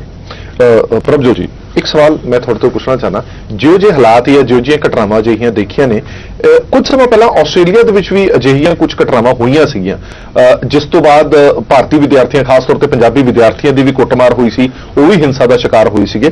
ਉਸ ਤੋਂ ਬਾਅਦ ਉੱਥੇ ਸੁਖਸਾਨ ਸੀਗੀ। ਕੁਝ ਅਜਿਹਾ ਫਾਰਮੂਲਾ ਲਗਾਇਆ ਗਿਆ ਜਾਂ ਕੁਝ ਨੀਤੀ ਅਜਿਹੀ ਬਣਾਈ ਗਈ ਜਿਸ ਤੋਂ ਬਾਅਦ ਅਜਿਹੀਆਂ ਘਟਨਾਵਾਂ ਖਤਮ ਹੋ ਗਈਆਂ? देखो हरप्रीत, जो ਆਸਟ੍ਰੇਲੀਆ 'ਚ ਇਹ ਗੱਲਬਾਤ ਹੋਈ ਸੀ, ਮੇਰੇ ਨਾਲ 2009-2010 ਹੋਈ ਸੀ, ਤੇ ਮੈਂ ਉਦੋਂ ਉੱਥੇ ਸਟੱਡੀ ਕਰਨ ਵੀ ਗਿਆ ਸੀ। ਠੀਕ ਹੈ। So I went to different institutions, different universities. ਜਿਹੜੇ ਇਸ਼ੂ ਮਿਸਟਰ ਢਿੱਲੋਂ ਰੇਜ਼ ਕਰ ਰਹੇ ਨੇ, ਉਸ ਤਰ੍ਹਾਂ ਦੇ ਸਿਮਿਲਰ ਇਸ਼ੂਜ਼ ਉੱਥੇ ਵੀ ਸੀਗੇ ਕਿ ਜਿਵੇਂ ਲਾਊਡ ਮਿਊਜ਼ਿਕ ਪਲੇ ਕਰਨਾ, ਜਾਂ ਟ੍ਰੇਨ 'ਚ ਬੈਠਿਆ ਤਾਂ ਇੱਕ ਦੂਜੇ ਨਾਲ ਲਾਊਡਲੀ ਗੱਲ ਕਰਨਾ, ਜਾਂ ਇੱਕ ਦੂਜੇ ਨੂੰ ਉੱਚੀ ਉੱਚੀ ਹਾਕਾਂ ਮਾਰੀ ਜਾਣੀਆਂ।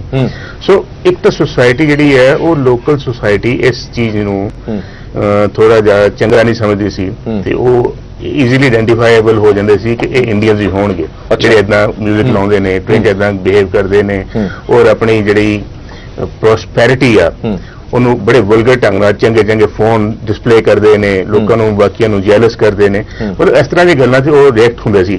ਬਟ ਉਹਦੇ ਵਿੱਚ ਇਸ ਤਰ੍ਹਾਂ ਦੀ ਨਹੀਂ ਸੀ, ਉਹਦੇ ਵਿੱਚ ਇੱਕ ਵਿਕਟਮ ਸੀ, ਆਪਣੇ ਸਟੂਡੈਂਟਸ ਜਿਹੜੇ ਸੀ, ਇਹਨਾਂ ਦੇ ਅਟੈਕ ਹੁੰਦੇ ਸੀ। ਠੀਕ ਹੈ, ਇਹਨਾਂ ਦੀ ਗਲਤੀਆਂ ਸੀ, ਇਹ ਆਪਣੇ ਆਪ ਨੂੰ ਉਸ ਕਲਚਰ ਵਿੱਚ ਅਸਿਮੀਲੇਟ ਨਹੀਂ ਕਰ ਪਾ ਰਹੇ ਸੀ। ਸੋ ਇਹ ਇੱਕ ਪ੍ਰੋਬਲਮ ਤਾਂ ਹੁੰਦੀ ਹੈ ਅਸਿਮੀਲੇਸ਼ਨ ਦੀ। ਪਰ ਉਹਨਾਂ ਨੇ ਫਿਰ ਅਲਟੀਮੇਟਲੀ ਸਾਰੇ ਸਟੱਡੀ ਕਰਕੇ ਇੱਕ ਤਰੀਕਾ ਕੱਢਿਆ ਕਿ ਜਦੋਂ ਬੱਚੇ ਨਵੇਂ ਆਉਂਦੇ ਨੇ ਆਸਟ੍ਰੇਲੀਆ ਵਿੱਚ, ਉਹਨਾਂ ਦੀ ਓਰੀਐਂਟੇਸ਼ਨ ਕਰਦੇ ਸੀ। ਹਰ ਕਾਲਜ, ਹਰ ਯੂਨੀਵਰਸਿਟੀ ਉਹਨਾਂ ਨੇ ਇੱਕ ਸੈੱਲ ਬਣਾਤਾ ਸੀ, ਜਿਹਦੇ ਵਿੱਚ ਨਵੇਂ ਬੱਚਿਆਂ ਨੂੰ ਜਿਹੜੇ ਆਉਂਦੇ ਸੀ ਉਹ ਦੱਸਦੇ ਸੀ ਤੁਸੀਂ ਇੱਥੇ ਕੀ ਕਰਨਾ ਤੇ ਕੀ ਨਹੀਂ ਕਰਨਾ। ਓਕੇ। ਸੋ ਪਲੱਸ ਜਿਵੇਂ ਢਿੱਲੋਂ ਸਾਹਿਬ ਨੇ ਵੀ ਗੱਲ ਕਹੀ ਤੇ ਬਾਕੀਆਂ ਨੇ ਵੀ ਕਹੀ, ਜਿਹੜੀ ਪ੍ਰੋਬਲਮ ਮੇਨ ਇਹ ਹੈ ਕਿ ਜਿਹੜੇ ਪ੍ਰਾਈਵੇਟ ਕਾਲਜਸ ਨੇ, ਜਿਹੜੇ ਕਿ ਫੁੱਲ ਟਾਈਮ ਨਹੀਂ ਚੱਲਦੇ, ਜਿਨ੍ਹਾਂ ਦੇ ਸਿਰਫ ਕੋਰਸ ਨੇ 2 ਦਿਨ ਦਾ 3 ਦਿਨ ਦਾ ਕੋਰਸ ਪੜਾਉਂਦੇ ਨੇ ਹਫਤੇ ਵਿੱਚ, ਬਾਕੀ ਦਿਨ ਬੱਚੇ ਵਿਹਲੇ ਰਹਿੰਦੇ ਨੇ ਜੀ, ਉਹ ਇੰਸਟੀਟਿਊਸ਼ਨਾਂ ਉੱਥੇ ਵੀ ਬੜੀਆਂ ਮਸ਼ਰੂਮ ਹੋਈਆਂ ਸਨ। ਉਹਨਾਂ ਵਿੱਚ ਬੱਚੇ ਜਾਂਦੇ ਸਨ, ਉਹਨਾਂ ਤੋਂ ਪੈਸੇ ਲਏ ਜਾਂਦੇ ਸਨ, ਉਹਨਾਂ ਦੀ ਓਰੀਐਂਟੇਸ਼ਨ ਜਾਂ ਉਹਨਾਂ ਦੀ ਇੰਟਰਨਸ਼ਿਪ, ਇਹ ਸਭ ਕੁਝ ਇੱਕ ਵੱਡਾ scandal C. So government of Australia ਨੇ ਉਸ ਸਟੈਪਸ ਬੜੇ ਲਏ, ਟਾਈਟ ਕੀਤਾ, ਕੰਟਰੋਲ ਟਾਈਟ ਕੀਤੇ, ਔਰ ਪ੍ਰਾਈਵੇਟ ਕਾਲਜਾਂ ਤੇ ਨਕੇਲ ਲਗਾਈ। ਹੁਣ ਕੈਨੇਡਾ ਵਿੱਚ ਵੀ ਇਹੀ ਹੋ ਰਿਹਾ ਕਿ ਜਦੋਂ ਉਹ ਆਸਟ੍ਰੇਲੀਆ ਦਾ ਰਾਹ ਉਸ ਵੇਲੇ ਬੰਦ ਹੋਇਆ 2010-29 ਚ, ਤੇ ਉਹ ਰਾਹ ਫਿਰ ਅਮਰੀਕਾ ਵੱਲ ਖੁੱਲ ਗਿਆ। ਬਹੁਤ ਸਾਰੇ ਸਟੂਡੈਂਟ ਆਸਟ੍ਰੇਲੀਆ, ਨਿਊਜ਼ੀਲੈਂਡ, ਕਿਉਂਕਿ ਉਹਨਾਂ ਨੇ ਟਾਈਟ ਕਰਤੇ ਕੰਟਰੋਲ, ਸਟੂਡੈਂਟ ਵੀਜ਼ਾ ਬੜਾ ਕੰਟਰੋਲ ਟਾਈਟ ਕਰਤੇ, ਤੇ ਬੱਚੇ ਬਹੁਤ ਜ਼ਿਆਦਾ ਉਧਰੋਂ ਜਾਣੇ ਸ਼ੁਰੂ ਖਤ ਬੰਦ ਹੋਏ। ਇੱਧਰ ਨਵੇਂ ਕਾਲਜ ਕੈਨੇਡਾ ਵਿੱਚ ਬਹੁਤ ਸਾਰੇ ਖੁੱਲ ਗਏ, ਜਿਹੜੇ ਪ੍ਰਾਈਵੇਟ ਕਾਲਜਸ ਨੇ। ਦੇਖੋ, ਵੱਡੇ ਕਾਲਜ ਨੇ, 3 ਤਰ੍ਹਾਂ ਦੇ ਕਾਲਜ, ਯੂਨੀਵਰਸਿਟੀਜ਼ ਨੇ। ਜਿਹੜੇ ਤੇ ਬੱਚੇ ਸੀਰੀਅਸ ਪੜ੍ਹਨ ਜਾਂਦੇ ਨੇ, ਉਹ ਤੇ ਜਾਣਗੇ ਯੂਨੀਵਰਸਿਟੀਆਂ ਵਿੱਚ, ਉਹ ਸਕਾਲਰਸ਼ਿਪ ਤੇ ਜਾਂਦੇ ਨੇ, ਫੈਲੋਸ਼ਿਪ ਤੇ ਜਾਂਦੇ ਨੇ। ਉਹਨਾਂ ਦਾ ਪਰਪਸ ਹੁੰਦਾ ਹੈ ਕਿ ਆਪਣੀ ਮਾਸਟਰਸ ਕਰਨੀ ਹੈ, PhD ਕਰਨੀ ਹੈ ਜਾਂ ਹੋਰ ਕਰਨੀ ਹੈ। ਠੀਕ ਹੈ। ਪਰ ਜਿਹੜੇ ਇੱਕ ਕਮਿਊਨਿਟੀ ਕਾਲਜਸ ਵਿੱਚ ਤੇ ਜਾਂ ਪ੍ਰਾਈਵੇਟ ਕਾਲਜਾਂ ਵਿੱਚ, ਇਹ ਹੈਗੇ ਨੇ ਵੋਕੇਸ਼ਨਲ ਕੋਰਸਿਸ, ਕੋਈ 1 ਸਾਲ ਦਾ ਹੈ, ਕੋਈ 6 ਮਹੀਨੇ ਦਾ ਹੈ, ਕੋਈ ਹਸਪਿਟੈਲਿਟੀ ਦਾ ਹੈ, ਮੈਨੇਜਮੈਂਟ ਦਾ, ਇਹ ਕੋਈ ਰੈਗੂਲਰ ਡਿਗਰੀ ਕੋਰਸਿਸ ਨਹੀਂ। ਸੋ ਸੇਮ ਸਿਸਟਮ ਕੈਨੇਡਾ ਵਿੱਚ ਵੀ ਹੈ। ਜਿਹੜੇ ਪ੍ਰਾਈਵੇਟ ਕਾਲਜਸ ਨੇ, ਛੋਟੇ ਛੋਟੇ ਕਾਲਜ ਨੇ, ਘਰਾਂ ਵਿੱਚ ਖੋਲੇ ਹੋਏ ਨੇ, ਉਹਨਾਂ ਨੇ ਆਪਣੇ ਬ੍ਰਾਂਚਾਂ ਖੋਲੀਆਂ ਹੋਈਆਂ ਨੇ। ਸੋ ਉਹਨਾਂ ਦਾ ਜ਼ਿਆਦਾ ਕੰਟਰੋਲ ਵੀ ਨਹੀਂ ਹੈਗਾ ਜੀ, ਪਲੱਸ ਉਹਨਾਂ ਕੋਲ ਕੋਈ ਆਪਣੇ ਕੈਂਪਸ ਵੀ ਨਹੀਂ ਹੈਗੇ, ਤੇ ਮੇਕਸ਼ਿਫਟ ਬਿਲਡਿੰਗਸ ਚੱਲਦੇ ਨੇ ਕਾਲਜ। ਉਸ ਤੋਂ ਪ੍ਰੋਬਲਮ ਸ਼ੁਰੂ ਹੋਈ ਹੈ ਕਿ ਉਹਨਾਂ ਦੀ ਇਨਟੇਕ ਜਿਹੜੀ ਹੈ ਉਹ ਕਾਫੀ ਹੈ, ਬੱਚੇ ਜ਼ਿਆਦਾ ਜਾ ਰਹੇ ਨੇ, ਤੇ ਜਿਹੜੇ ਵੱਡੇ ਕਮਿਊਨਿਟੀ ਕਾਲਜ ਨੇ ਉਹਨਾਂ ਵਿੱਚ ਸਮੱਸਿਆ ਫਿਰ ਵੀ ਘੱਟ ਹੈ। ਪਰ ਪ੍ਰਾਈਵੇਟ ਕਾਲਜਾਂ ਦੇ ਸਟੂਡੈਂਟ ਜਿਹੜੇ ਟਾਈਮ ਜ਼ਿਆਦਾ ਜੀ, ਕੋਰਸ ਘੱਟ ਹੈ, ਉਹਨਾਂ ਵਿੱਚ ਆਉਂਦਾ। ਬਿਲਕੁਲ ਠੀਕ। ਅਲਟੀਮੇਟਲੀ ਇੱਕ ਪਾਲਿਸੀ ਜਿਵੇਂ ਆਸਟ੍ਰੇਲੀਆ ਨੇ ਪਹਿਲਾਂ ਬਣਾਈ, ਇਹ ਬਣਾਉਣ ਦੀ ਜ਼ਰੂਰਤ ਪਏਗੀ ਤਾਂ ਜੋ ਬੱਚੇ, ਬਿਕੋਜ਼ ਬੱਚੇ ਕੈਰੀਅਰ ਬਣਾਉਣ ਜਾਂਦੇ ਨੇ, ਪੜ੍ਹਨ ਲਿਖਣ ਜਾਂਦੇ ਨੇ, ਲੜਨ ਨਹੀਂ ਜਾਂਦੇ। ਠੀਕ ਹੈ, ਠੀਕ ਹੈ। ਆਪਾਂ ਨੂੰ ਇੱਕ ਛੋਟਾ ਜਿਹਾ ਬ੍ਰੇਕ ਲੈਣਾ ਪਏਗਾ। ਇੱਕ ਛੋਟੇ ਜਿਹੇ ਬ੍ਰੇਕ ਤੋਂ ਬਾਅਦ ਵੀ ਚਰਚਾ ਜਾਰੀ ਰੱਖਾਂਗੇ, ਕਿਉਂਕਿ ਸਮੱਸਿਆਵਾਂ ਬਹੁਤ ਜ਼ਿਆਦਾ ਨੇ, ਕਿਉਂਕਿ ਸਾਰੀ ਪੰਜਾਬੀ ਵਿਦਿਆਰਥੀ ਕਮਿਊਨਿਟੀ ਹੈ ਜਿਹੜੀ ਉਹ ਨਿਸ਼ਾਨੇ ਤੇ ਆ ਗਈ ਹੈ। ਕਿਵੇਂ ਭਵਿੱਖ ਸੁਰੱਖਿਅਤ ਰਹਿ ਸਕਦਾ? ਇਸ ਤੋਂ ਇਲਾਵਾ ਜਿਹੜੇ ਪਲਾਨ ਕਰ ਰਹੇ ਨੇ ਕੈਨੇਡਾ ਜਾ ਕੇ ਪੜ੍ਹਨ ਦਾ, ਕੀ ਉਹਨਾਂ ਨੂੰ ਇਹਨਾਂ ਚੀਜ਼ਾਂ ਦਾ ਖਮਿਆਜ਼ਾ ਭੁਗਤਣਾ ਪੈ ਸਕਦਾ? ਇੱਕ ਛੋਟਾ ਜਿਹਾ ਬ੍ਰੇਕ ਲੈ ਰਹੇ ਹਾਂ, ਬ੍ਰੇਕ ਤੋਂ ਬਾਅਦ ਜਲਦ ਹਾਜ਼ਰ ਹੋਣਗੇ।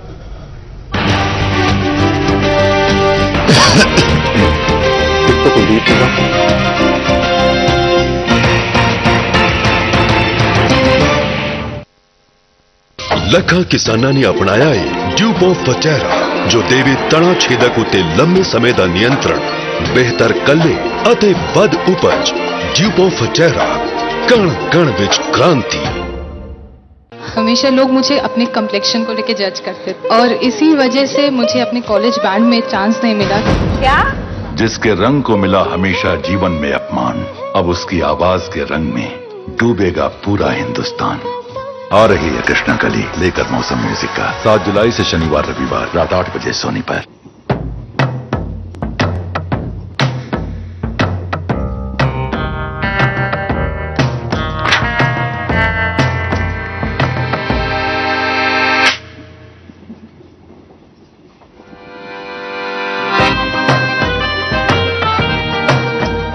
हर रिश्ता बोला मेरे नाम की कोका कोला, मेरे नाम की कोका कोला, मेरे नाम की कोका कोला। फिट रहने के लिए और अपने हार्ट को एक्टिव रखने के लिए आप क्या खाते हैं वो बहुत जरूरी है। ऑलिव हेल्थ जो कार डिजाइन के साथ है, ये बनाया आपके हर रोज का खाना सुपर हेल्दी। ऑलिव हेल्थ के साथ रहिए फिट और एक्टिव, एक सूरमा की तरह। Olive health oil proud partner on Soorma. शादी ਦਾ ਖਿਆਲ ਆਵੇ ਤਾਂ ਸ਼ਾਇਦ.com ਨਹੀਂ shaadi.com ਤੇ ਆਓ। ਇੱਥੇ 50 ਲੱਖ ਲੋਕਾਂ ਨੂੰ ਮਿਲਿਆ ਆਪਣਾ perfect life partner. Punjabi shaadi.com ਅੱਜ ਹੀ ਰਜਿਸਟਰ ਕਰੋ। ਹੁਣ ਗਰਮੀਆਂ ਦੀਆਂ ਛੁੱਟੀਆਂ ਮਨਾਓ ਕੈਨੇਡਾ USA ਅਤੇ ਲਵੋ 10 ਸਾਲ ਦਾ ਟੂਰਿਸਟ ਵੀਜ਼ਾ। ਬ੍ਰੌਡਵੇ ਇਮੀਗ੍ਰੇਸ਼ਨ ਕਾਲ 76965 76965 याद रहे 76965 76965। खिले खिले है खेत हमारे भोपाल आए है बुलंद उद्योग हमारे भोपाल आए। फ्यूचर की टेंशन हो नहीं, क्योंकि श्री गुरु ग्रंथ साहिब वर्ल्ड यूनिवर्सिटी है ना, ये है UGC recognized, offering over 50 undergraduate, postgraduate and PhD courses। ਇੱਥੇ ਮਿਲਣਗੇ excellent lab facilities, separate hostels for boys and girls, placements ਅਤੇ students ਲਈ attractive scholarship schemes ਵੀ। Admissions open Shri Guru Granth Sahib world university Fatehgarh Sahib. ਇੱਕ ਕੱਲਾ ਉਲਾਲਾ ਹੀ ਕਈ ਕੀੜਿਆਂ ਤੋਂ ਰੱਖੇ ਤੁਹਾਡੀ ਫਸਲ ਨੂੰ ਸੁਰੱਖਿਅਤ। ਇਸ ਲਈ ਖੇਤੀ ਦੀ ਸ਼ਤਰੰਜ ਵਿੱਚ ਪਿਆਦੇ ਨੇ ਕਹੀ ਵਜ਼ੀਰ ਸਿਰਫ ਇੱਕ UPL ਦਾ ਉਲਾਲਾ। जिन मरीजों की ट्यूब्स बंद हो, अंडा ना बनता हो, माहवारी की गड़बड़ी हो या जिन आदमियों में शुक्राणुओं की कमी हो, ऐसे मरीजों के लिए टेस्ट ट्यूब बेबी तकनीक उपलब्ध है। जिन मरीजों की माहवारी बंद हो गई हो, ऐसे मरीजों के लिए अंडादान की विधि से टेस्ट ट्यूब बेबी तकनीक द्वारा गर्भ धारण करवाने की सुविधा उपलब्ध है। जिन आदमियों में शुक्राणुओं की कमी हो और वह अपना बच्चा ही चाहते हैं, ऐसे मरीजों में इक्सी विधि से उनका अपना बच्चा पैदा हो सकता है। मिले doctor Rama Sofat hospital and Ruchi test tube baby centre, college road, Ludhiana, Punjab. और बेटा कॉलेज कब से शुरू है? आंटी यूनिवर्सिटी। यूनिवर्सिटी? अरे बेटा इंडिया है, ज्यादा उड़ मत। Aunty I am going to Chandigarh university. 180 best international university के साथ partnership, summer and semester exchange programme 50 से भी ज्यादा कंट्रीज में, और अब तो चंडीगढ़ यूनिवर्सिटी के स्टूडेंट्स वॉल्ट डिज्नी में इंटर्नशिप भी कराए हैं। स्मार्ट हो गया बेटा।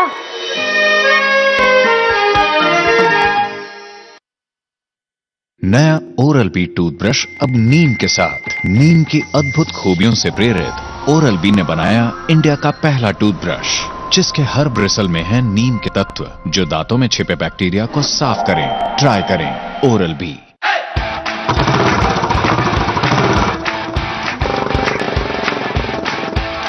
छोटे फेवरेट स्टार का लाइफस्टाइल कितना है जानना चाहते हो ना? On location shoot, film premieres, press conferences, new films, new music update in our own style. मैं हुण स्नैपचैट छੱਡਤਾ ਹੈ। ਛਬੀਲ ਲਾਣ ਦੀ ਸੋਚ ਰਹੇ ਸੀਗੇ। ਮੈਂ ਕਿਤੇ ਇਦਾਂ ਨਾ ਹੋ ਜਾਏ ਕਿ ਲਖਵਿੰਦਰ ਵਡਾਈ ਤੋਂ ਲਖਵਿੰਦਰ ਚਾਰਾ ਵਾਲਾ ਪੈ ਜਾਏ ਮੇਰਾ ਨਾਮ। अरे किन्ने 500 हो जाए, टाइम 500 हो जाए। मैं लेके जाऊंगा ਤੁਹਾਨੂੰ ਤੁਹਾਡੇ फेवरेट स्टार ਦੀ ਦੁਨੀਆ ਵਿੱਚ, यानी कि रंगली दुनिया ਵਿੱਚ।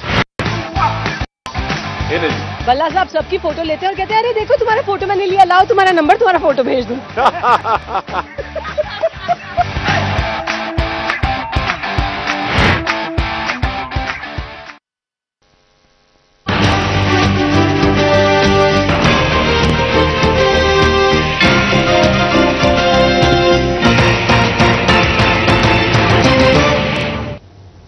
ब्रेक तो बाद दर्शकों का एक बार फिर तो स्वागत है। विदेशों के विच जदों असीं पढ़ाई करन जाने आ, पंजाबी दी एक बड़ी वड्डी कहावत है, रिजक भी होने आदमी जान मुहब्बतां तोड़। जदों रिजक दा घाटा पै जांदा तां असीं मुहब्बतां तोड़ के जाने आ कि विदेशों च जाके अपना ते अपने परिवार का कोई भविख सुधारांगे। पर जो ब्रैम्पटन दे विच होया, अजिहियां घटनावां सामने आंदियां ने ਤਾਂ ਇਹ ਸਮਝ ਨਹੀਂ ਆਉਂਦਾ ਕਿ ਅਸੀਂ ਭਵਿੱਖ ਸਵਾਰਨ ਗਏ ਆ ਜਾਂ ਭਵਿੱਖ ਨੂੰ ਖਰਾਬ ਕਰਨ ਗਏ ਆ। ਸਾਡੇ ਨਾਲ ਇੱਕ ਹੋਰ ਮਹਿਮਾਨ ਜੁੜ ਗਏ ਨੇ, ਜਸਪ੍ਰੀਤ ਸਿੰਘ ਵਿਦਿਆਰਥੀ ਨੇ, ਸਹਿਯੋਗੀ ਨੇ ਸ਼ੈਰਡਨ ਕਾਲਜ ਦੇ।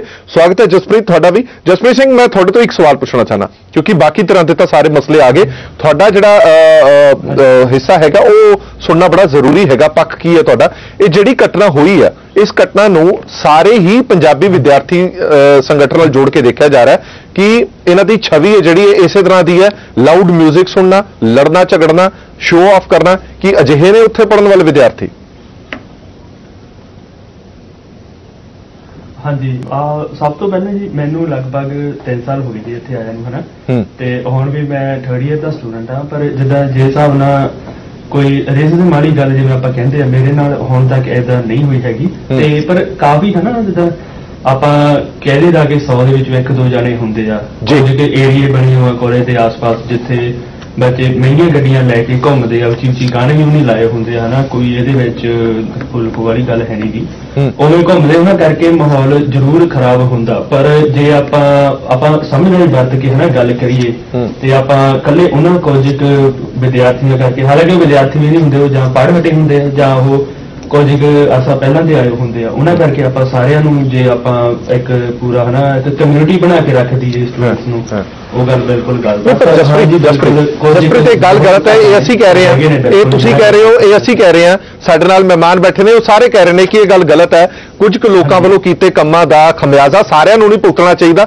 ਜਾਂ ਸਾਰਿਆਂ ਨੂੰ ਜ਼ਿੰਮੇਵਾਰ ਨਹੀਂ ਬਣਾਉਣਾ ਚਾਹੀਦਾ। ਪਰ ਜਿਹੜਾ ਪਰਸੈਪਸ਼ਨ ਬਣ ਚੁੱਕੀ ਹੈ, ਜਿਹਦੇ ਬਾਰੇ ਇਹ ਚਰਚਾ ਛਿੜ ਚੁੱਕੀ ਹੈ ਕਿ ਜਿਹੜੇ ਵਿਦਿਆਰਥੀ ਅਜਿਹੇ ਨੇ ਉਹਨਾਂ ਨੂੰ ਡਿਪੋਰਟ ਕਰ ਦਿੱਤਾ ਜਾਵੇ, ਇਹਨਾਂ ਨੂੰ ਘਰ ਨਾ ਦਿੱਤੇ ਜਾਣ, ਪੰਜਾਬੀ ਕਮਿਊਨਿਟੀ ਵੀ ਤੁਹਾਡੇ ਵਿਰੁੱਧ ਖੜੀ ਹੋ ਗਈ ਹੈ। ਸੋ ਇਹਨਾਂ ਸਾਰੀਆਂ ਚੀਜ਼ਾਂ ਤੋਂ ਨਿਕਲਾਂਗੇ ਕਿਵੇਂ? ਸਵਾਲ ਤਾਂ ਇਹ ਖੜਾ ਹੁੰਦਾ। ਹਾਂਜੀ ਹਾਂਜੀ, ਨਹੀਂ ਦਰਅਸਲ ਗੱਲ ਹੈਗੀ ਇਹ ਹੈ ਨਾ ਕਿ ਜੇ ਆਪਣਾ ਕੋਈ ਘਰ ਦੇ ਵਿੱਚ ਕੋਈ ਬੱਚਾ ਹਨਾ ਮਾਪਿਆਂ ਦੇ ਲਈ ਦੇਖ ਲਈਏ, ਬੱਚਾ ਜਿੰਨਾ ਮਰਜ਼ੀ ਵਿਗੜਿਆ ਹੋਵੇ, ਕੋਈ ਮਾਪਾ ਇਹ ਨਹੀਂ ਕਹਿੰਦਾ ਮੈਂ ਹੁਣ ਬਸ ਇਹਨੂੰ ਘਰੋਂ ਕੱਢ ਦੇਣਾ ਜੇ ਘਰੇ ਲੜ ਪਿਆ ਹਨਾ। ਇਹ ਜਿਹੜੇ ਜ਼ਿੰਮੇਵਾਰ ਮਾਪੇ ਹੁੰਦੇ ਉਹਨਾਂ ਦੀ ਜ਼ਿੰਮੇਵਾਰੀ ਹੁੰਦੀ ਹੈ ਕਿ ਉਹ ਉਹਨਾਂ ਨੂੰ ਸਮਝਾਉਣ, ਉਹਨਾਂ ਦੀ ਕਾਉਂਸਲਿੰਗ ਕਰਾਉਣ ਹਨਾ। ਆਪਣੇ ਬੱਚਿਆਂ ਨੂੰ ਕੁਝ ਕੈਂਪੇਨ ਵਗੈਰਾ ਜਾਂ ਕਿਸੇ ਸੈਮੀਨਾਰ ਵਗੈਰਾ ਵਿੱਚ ਭੇਜਣ, ਜਿਸ ਨਾਲ ਸਮਝਾਇਆ ਜਾਵੇ। ਆਪਾਂ ਸਾਰੇ ਇੱਥੇ ਜਿਹੜੇ ਸਟੂਡੈਂਟਸ ਮੋਸਟਲੀ 20-21-22 ਸਾਲ ਦੇ ਨੇ ਹਨਾ, ਤੇ ਆਪਣੇ ਜਿਹੜੇ ਇੱਥੇ ਜ਼ਿੰਮੇਵਾਰ ਆਪਣੀ ਕਮਿਊਨਿਟੀ ਹੈਗੀ, ਹਾਲਾਂਕਿ ਬਹੁਤ ਸਾਰੇ ਇੱਥੋਂ ਦੇ ਸੱਜਣ ਹੈਗੇ ਆ ਜਿਹੜੇ ਹੁਣ ਵਰਕ ਕਰ ਰਹੇ ਆ ਕਿ ਉਹਨਾਂ ਨੂੰ ਅਵੇਅਰ ਕੀਤਾ ਜਾਵੇ, ਉਹਨਾਂ ਨੂੰ ਗਾਈਡ ਕੀਤਾ ਜਾਵੇ ਕਿ ਕਿਵੇਂ ਵਿਚਰਨਾ, ਤਾਂ ਕਿ ਉਹ ਇਹਨਾਂ ਚੀਜ਼ਾਂ ਤੋਂ ਹਨਾ ਜੋ ਆਪਾਂ ਕਹਿੰਦੇ ਆ ਕਿ ਬਚ ਸਕਣ ਇਹਨਾਂ ਪ੍ਰੋਬਲਮ ਤੋਂ।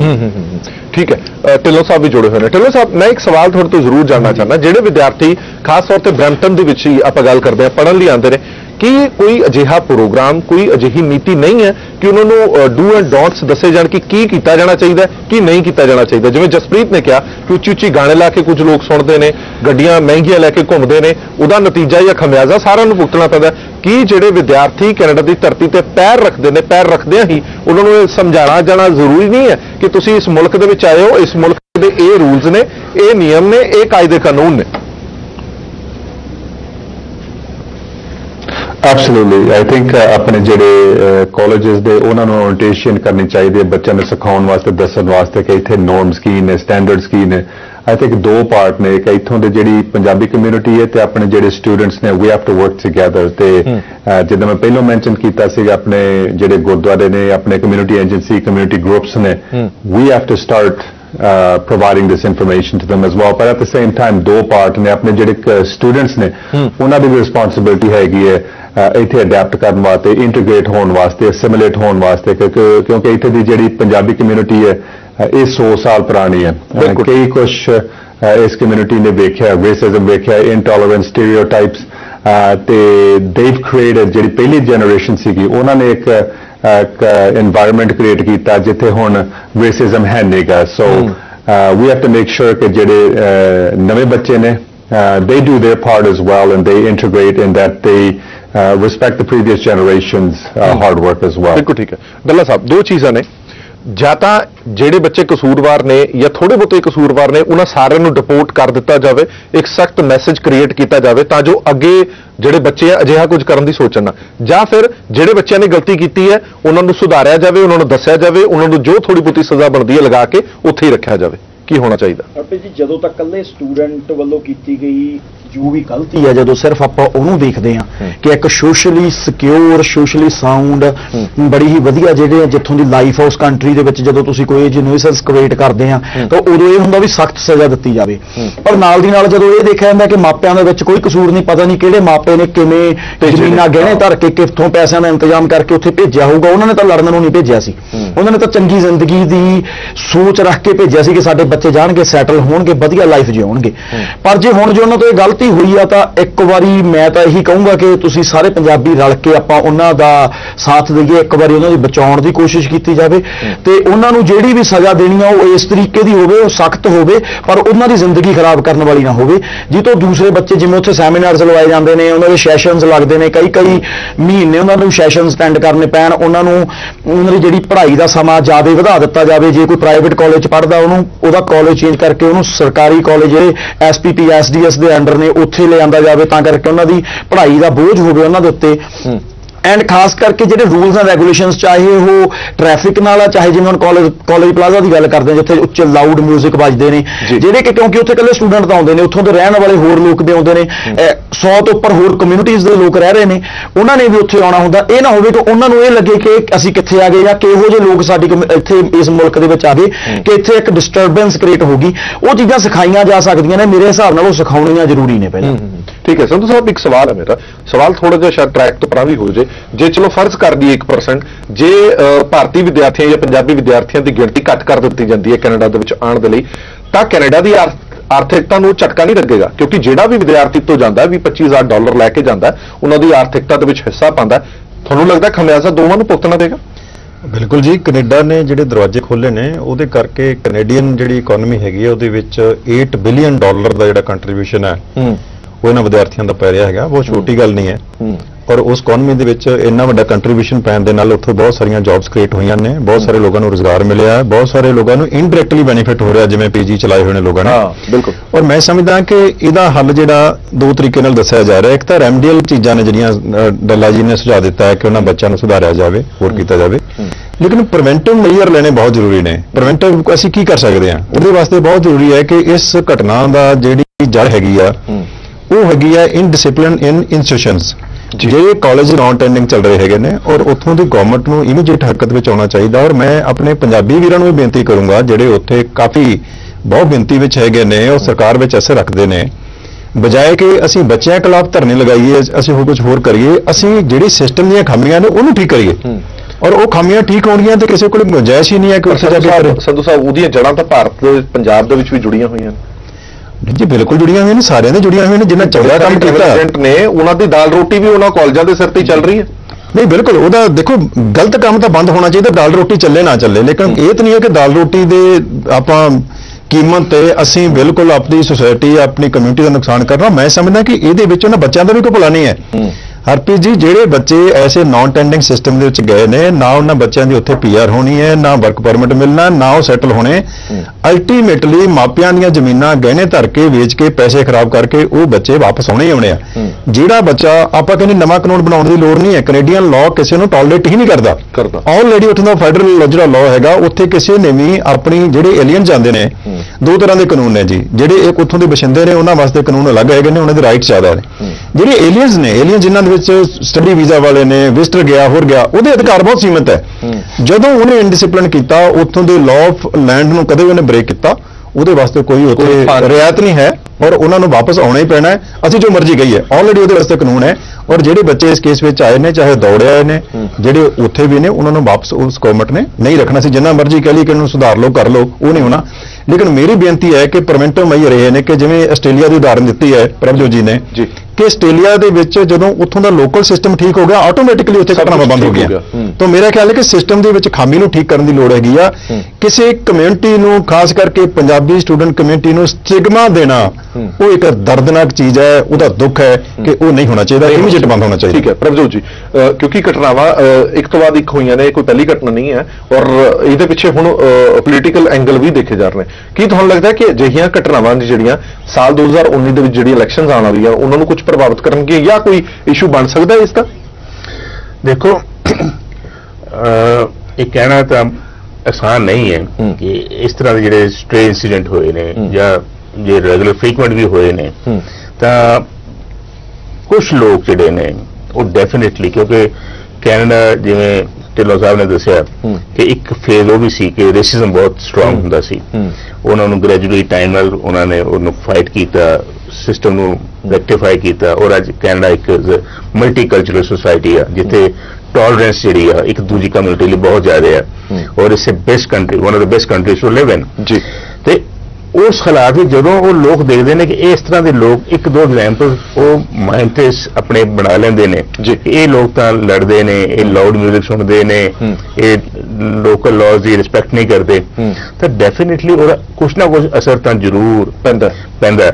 ਔਰ ਸਾਡੇ ਲੋਕ ਆਪਣੀ ਮਿਹਨਤ ਨਾਲ ਫਰਸਟ ਜਨਰੇਸ਼ਨ ਸੈਕੰਡ ਜਨਰੇਸ਼ਨ ਜਿਹੜੇ ਉੱਥੇ ਪੋਲੀਟੀਸ਼ੀਅਨਸ ਬਣੇ ਨੇ, ਬੜੀ ਮਿਹਨਤ ਕੀਤੀ ਹੈ, ਬੜਾ ਕਮਿਊਨਿਟੀ ਕੰਮ ਕਰਕੇ ਉਹ ਅੱਗੇ ਆਏ ਨੇ ਬਿਲਕੁਲ, ਤੇ ਉਹਨਾਂ ਦੀ ਇਮੇਜ ਨੂੰ ਢਾਹ ਤੇ ਲੱਗਦੀ ਹੈ, ਡੈਫੀਨੇਟਲੀ ਲੱਗਦੀ ਹੈ ਜਦੋਂ ਕਹਿੰਦੇ ਕਿ ਇਹ ਉਹੀ ਪਗੜੀ ਵਾਲੇ ਨੇ ਜਿਹੜੇ ਇਸ ਤਰ੍ਹਾਂ ਦੀ ਗੱਲਾਂ ਕਰਦੇ ਨੇ। ਸੋ ਇਹ ਉਹਨਾਂ ਲਈ ਇੱਕ ਚੈਲੰਜ ਤਾਂ ਹੈ ਕਿ ਆਪਣੇ ਇਮੇਜ ਨੂੰ ਦੁਬਾਰਾ ਰੀਬਿਲਡ ਕਰਨਾ ਔਰ ਦੱਸਣਾ ਕਿ ਇਹ ਜਿਹੜੇ ਨੇ ਇੱਕ ਸਟ੍ਰੇ ਨੇ ਕਿਸੇ ਵੀ ਕਮਿਊਨਿਟੀ ਵਿੱਚ, ਚਾਹੇ ਕੋਈ ਵੀ ਕਮਿਊਨਿਟੀ ਹੋਵੇ, ਈਵਨ ਜਿਹੜੇ ਵਾਇਸ ਨੇ ਉਹਨਾਂ ਵਿੱਚ ਵੀ ਇਸ ਤਰ੍ਹਾਂ ਦੇ ਲੋਕ ਨਿਕਲਦੇ ਨੇ, ਈਵਨ ਜਿਹੜੇ ਦੂਜੀਆਂ ਕਮਿਊਨਿਟੀ ਨੇ ਉਹਨਾਂ ਵਿੱਚ ਵੀ ਲੋਕ ਕੋਈ ਨਾ ਕੋਈ, ਜਿਵੇਂ ਐਗਜ਼ਾਮਪਲ ਹੈ ਕਿ ਜਿਵੇਂ ਸਭ ਨੇ ਕਿਹਾ ਕਿ 1% 2% ਤੱਕ ਕਿਸੇ ਵੀ ਕਮਿਊਨਿਟੀ ਕੋਈ ਮਾੜੇ ਹੋ ਸਕਦੇ ਨੇ। ਲੇਕਿਨ ਕਿਉਂਕਿ ਕੈਨੇਡਾ ਵਿੱਚ ਇੱਕ ਬਹੁਤ ਵੱਡੀ ਜੰਗ ਜਿਹੜੀ ਹੈ ਆਉਣ ਦੀ ਇਲੈਕਸ਼ਨ ਹੋਣ ਵਾਲੀ ਹੈ ਜੀ, ਕੰਜ਼ਰਵੇਟਿਵਸ ਬੜਾ ਜ਼ੋਰ ਲਗਾ ਰਹੇ ਨੇ ਲਿਬਰਲਸ ਦੇ ਅਗੇਂਸਟ ਔਰ ਇੱਕ ਪਾਰਟੀ ਦੇ ਨੈਸ਼ਨਲ ਲੀਡਰ ਵੀ ਸਾਡੇ ਇੱਕ ਪੰਜਾਬੀ ਸਿੱਖ ਭਰਾ ਨੇ ਜਗਮੀਤ ਸਿੰਘ NDP ਦੇ ਜੀ। ਸੋ ਕੰਜ਼ਰਵੇਟਿਵਸ ਜਦੋਂ ਇਸ ਤਰ੍ਹਾਂ ਦੇ ਇਨਸੀਡੈਂਟ ਦੇਖਦੇ ਨੇ ਤੇ ਉਹ ਕਹਿੰਦੇ ਨੇ ਕਿ ਡਿਪੋਰਟੇਸ਼ਨ ਯੂ ਸੀ ਕਿ ਸਖਤ ਕਰ ਦਿਓ, ਇਮੀਗ੍ਰੇਸ਼ਨ ਕੰਟਰੋਲ ਸਖਤ ਕਰ ਦਿਓ। ਔਰ ਲਿਬਰਲਸ ਥੋੜੇ ਜਿਹੜੇ ਨੇ ਉਹ ਇਮੀਗ੍ਰੈਂਟਸ ਫਰੈਂਡਲੀ ਨੇ, ਉਹ ਚਾਹੁੰਦੇ ਨੇ ਕਿ ਨਈ ਸਿਸਟਮ ਵਿੱਚ ਜੇ ਕੋਈ ਕਮੀਆਂ ਪੇਸ਼ੀਆਂ ਨੂੰ ਠੀਕ ਕਰਕੇ ਹਰੇਕ ਨੂੰ ਐਡਜਸਟ ਕੀਤਾ ਜਾਵੇ। ਤੇ ਉਹਨਾਂ ਨੇ ਤਾਂ ਈਵਨ ਜਿਵੇਂ ਜਿਹੜੇ ਸੀਰੀਆ ਤੋਂ ਲੋਕ ਆਏ ਨੇ ਜੀ, ਉਹਨਾਂ ਨੂੰ ਵੀ ਲਿਬਰਲਸ ਨੇ ਉੱਥੇ ਥਾਂ ਦਿੱਤੀ ਹੈ। ਸੋ ਪੋਲੀਟੀਕਲੀ ਇਹ ਜੇ ਇਹਨੂੰ ਅਸੀਂ ਕੰਟਰੋਲ ਨਹੀਂ ਕੀਤਾ, ਹੁਣ ਇਸ ਸਿਚੁਏਸ਼ਨ ਨੂੰ ਨਹੀਂ ਕੰਟਰੋਲ ਕੀਤਾ ਔਰ ਰੈਮੀਡੀਅਲ ਮੇਜ਼ ਨਹੀਂ ਲਏ, ਤਾਂ ਡੈਫੀਨੇਟਲੀ ਇਹ ਕਿਸੇ ਨਾ ਕਿਸੇ ਹੱਦ ਤੱਕ ਆਉਂਦੀਆਂ ਜਿਹੜੀਆਂ ਨੇ ਹਾਊਸ ਆਫ ਕਾਮਨਸ ਦੇ ਇਲੈਕਸ਼ਨ 2019 ਚ ਨੇ ਜੀ, ਬਹੁਤ ਮੇਰੇ ਖਿਆਲ 450 500 ਦਿਨ ਪਰੇ ਨੇ, ਉਹਨਾਂ ਤੇ ਇਹਨਾਂ ਦਾ ਕੁਛ ਨਾ ਕੁਛ ਅਸਰ ਜ਼ਰੂਰ ਪੈ ਸਕਦਾ। ਠੀਕ ਹੈ ਜਸਪ੍ਰੀਤ ਇੱਕ ਸਵਾਲ ਮੈਂ ਤੁਹਾਡੇ ਤੋਂ ਜ਼ਰੂਰ ਪੁੱਛਣਾ ਚਾਹੁੰਦਾ ਕਿ ਵਿਦਿਆਰਥੀ ਵਰਗ ਦੀਆਂ ਵੀ ਕੁਝ ਸਮੱਸਿਆਵਾਂ ਹੋਣੀਆਂ ਨੇ ਜਿਹੜੀਆਂ ਐਡਰੈਸ ਨਹੀਂ ਕੀਤੀਆਂ ਜਾਂਦੀਆਂ, ਕੀ ਅਸੀਂ ਇਹ ਮੰਨ ਕੇ ਚੱਲੀਏ ਕਿ ਜਦੋਂ ਅਜਿਹੀਆਂ ਸਮੱਸਿਆਵਾਂ ਦਾ ਕੋਈ ਹੱਲ ਨਹੀਂ ਨਿਕਲਦਾ ਤਾਂ ਫਰਸਟ੍ਰੇਸ਼ਨ ਇਸੇ ਤਰੀਕੇ ਨਾਲ ਬਾਹਰ ਨਿਕਲਦੀ? ਇਸ ਨੂੰ ਇਸ ਤਰੀਕੇ ਨਾਲ ਵੀ ਦੇਖਿਆ ਜਾ ਸਕਦਾ ਕਿਉਂਕਿ ਬਹੁਤ ਸਾਰੇ ਵਿਦਿਆਰਥੀ ਵਰਗ ਸੋਸ਼ਲ ਮੀਡੀਆ ਤੇ ਵੀ ਕਹਿੰਦਾ ਕਿ ਸਾਡੀ ਕੋਈ ਫਰਿਆਦ ਨਹੀਂ ਸੁਣਦਾ, ਸਾਡੇ ਲਈ ਇੱਥੇ ਕੋਈ ਸਿਸਟਮ ਨਹੀਂ ਹੈ, ਜਿਸ ਕਰਕੇ ਫਰਸਟ੍ਰੇਸ਼ਨ ਇਸੇ ਤਰੀਕੇ ਨਾਲ ਬਾਹਰ ਨਿਕਲਦੀ ਹੈ।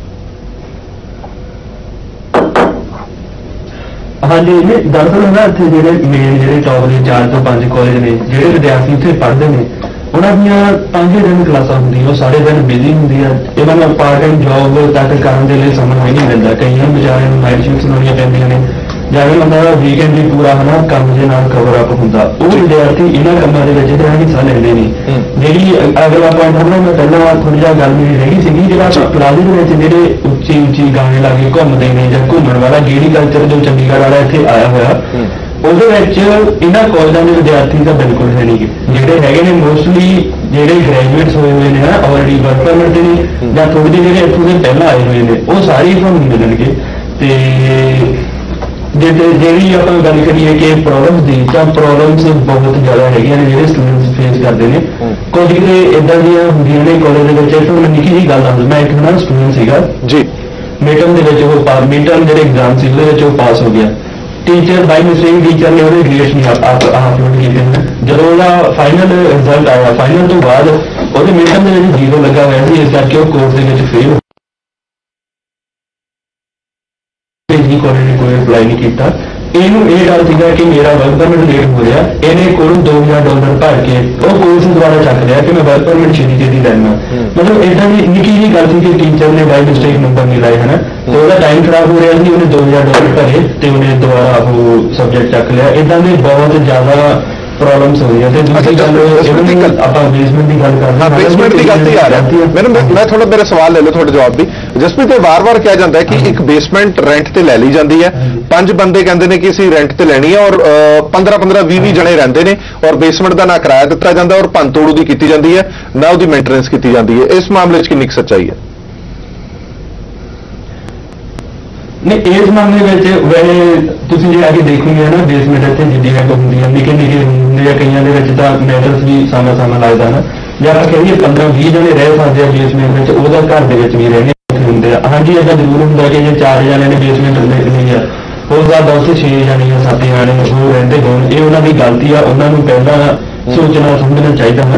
ਤੇ ਦੂਜੇ ਪਾਸੇ ਹੋਰ ਇਹਨਾਂ ਦੇ ਆਲੇ ਦੁਆਲੇ ਵੀ ਇੱਕ ਆਪਣਾ ਰੇਲ ਹੌਸਲ ਦੇ ਉੱਤੇ ਵੱਡੇ ਘਰ ਨੇ ਹਨਾ, ਤੇ ਉੱਥੇ ਤੁਸੀਂ ਮੰਨੋਗੇ ਬੇਸਮੈਂਟ ਦਾ ਰੇਟ $1800 ਦਾ, 3 ਬੈਡਰੂਮ ਬੇਸਮੈਂਟ ਸੀਗੀ $1800 ਦੀ। ਹੁਣ ਜੇ ਉੱਥੇ ਕੋਈ ਜੇ ਰਹਿਣ ਵੀ ਲੱਗ ਪਏ ਹੁੰਦੇ ਹਨਾ, ਉਹ ਇੰਨੇ ਪੈਸੇ ਇਕੱਠੇ ਕਰਨ ਵੀ ਸ਼ਾਇਦ ਜ਼ਿਆਦਾ ਰਹਿਣੇ ਸ਼ੁਰੂ ਹੋ ਜਾਣਗੇ। ਗੱਲ ਇਹ ਹੈ ਕਿ ਨਾ ਦੋਨੋਂ ਪਾਸੇ ਵਰਕ ਕਰਨ ਦੀ ਲੋੜ ਆ। ਸਟੂਡੈਂਟ ਦੀਆਂ ਵੀ ਗਲਤੀਆਂ ਹੁੰਦੀਆਂ ਨੇ, ਪਰ ਜਿੱਥੇ ਓਨਰਸ ਵੀ ਕਈ ਵਾਰ ਸਿਕਿਉਰਿਟੀ ਵਗੈਰਾ ਮਾਰ ਲੈਂਦੇ ਨੇ। ਹੋਰ ਕਾਫੀ ਇਦਾਂ ਦੀਆਂ ਪ੍ਰੋਬਲਮਸ ਹੈਗੀਆਂ। ਇਹ ਤਾਂ ਇੱਕ ਐਕੈਡੈਮਿਕ ਵਾਲੀ ਹੋਈ ਆ, ਬੇਸਮੈਂਟ ਵਾਲੀ ਹੋ ਗਈ, ਹੋਰ ਸੈਕਸ਼ੂਅਲ ਹਰਾਸਮੈਂਟ ਦੇ ਬਹੁਤ ਜ਼ਿਆਦਾ ਕੇਸ ਹੁੰਦੇ ਨੇ। ਕਈ ਵਾਰ ਜਿੱਦਾਂ ਵਿਚਾਰੇ ਸਾਹਮਣੇ ਨਹੀਂ ਹੁੰਦੇ ਹੈ ਨਾ।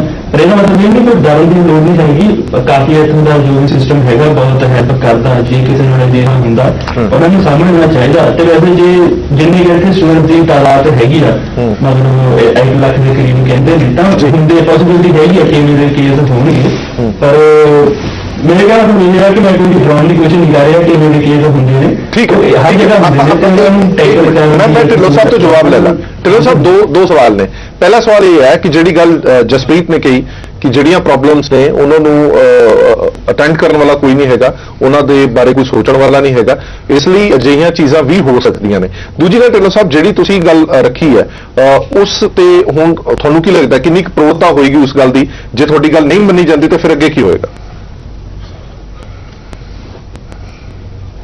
Absolutely, I think ਇਹ ਕਹਿ ਸਕਦਾ ਭਾਜੀ ਕਿ ਸਿਟੀ ਵੱਲੋਂ ਪ੍ਰੋਵਿੰਸ ਵੱਲੋਂ ਆਪਣੇ ਫੈਡਰਲ ਗਵਰਨਮੈਂਟ ਵੱਲੋਂ ਸਾਨੂੰ ਇੱਕ ਪਲਾਨ ਚਾਹੀਦਾ ਅਕੋਮੋਡੇਸ਼ਨ ਵਾਸਤੇ। ਜਿੱਦਾਂ ਹੁਣ ਮੇਰੇ ਵੀਰ ਨੇ ਹੁਣ ਐਕਸਪਲੇਨ ਕੀਤਾ ਜੀ, ਪ੍ਰੋਬਲਮ ਆ ਰਹੀ ਆਪਣੇ ਬੱਚਿਆਂ ਵਾਸਤੇ ਕਿ ਉਹਨਾਂ ਨੂੰ ਅਕੋਮੋਡੇਸ਼ਨ ਨਹੀਂ ਮਿਲਦੀ, right? And so we have to take a holistic approach to it.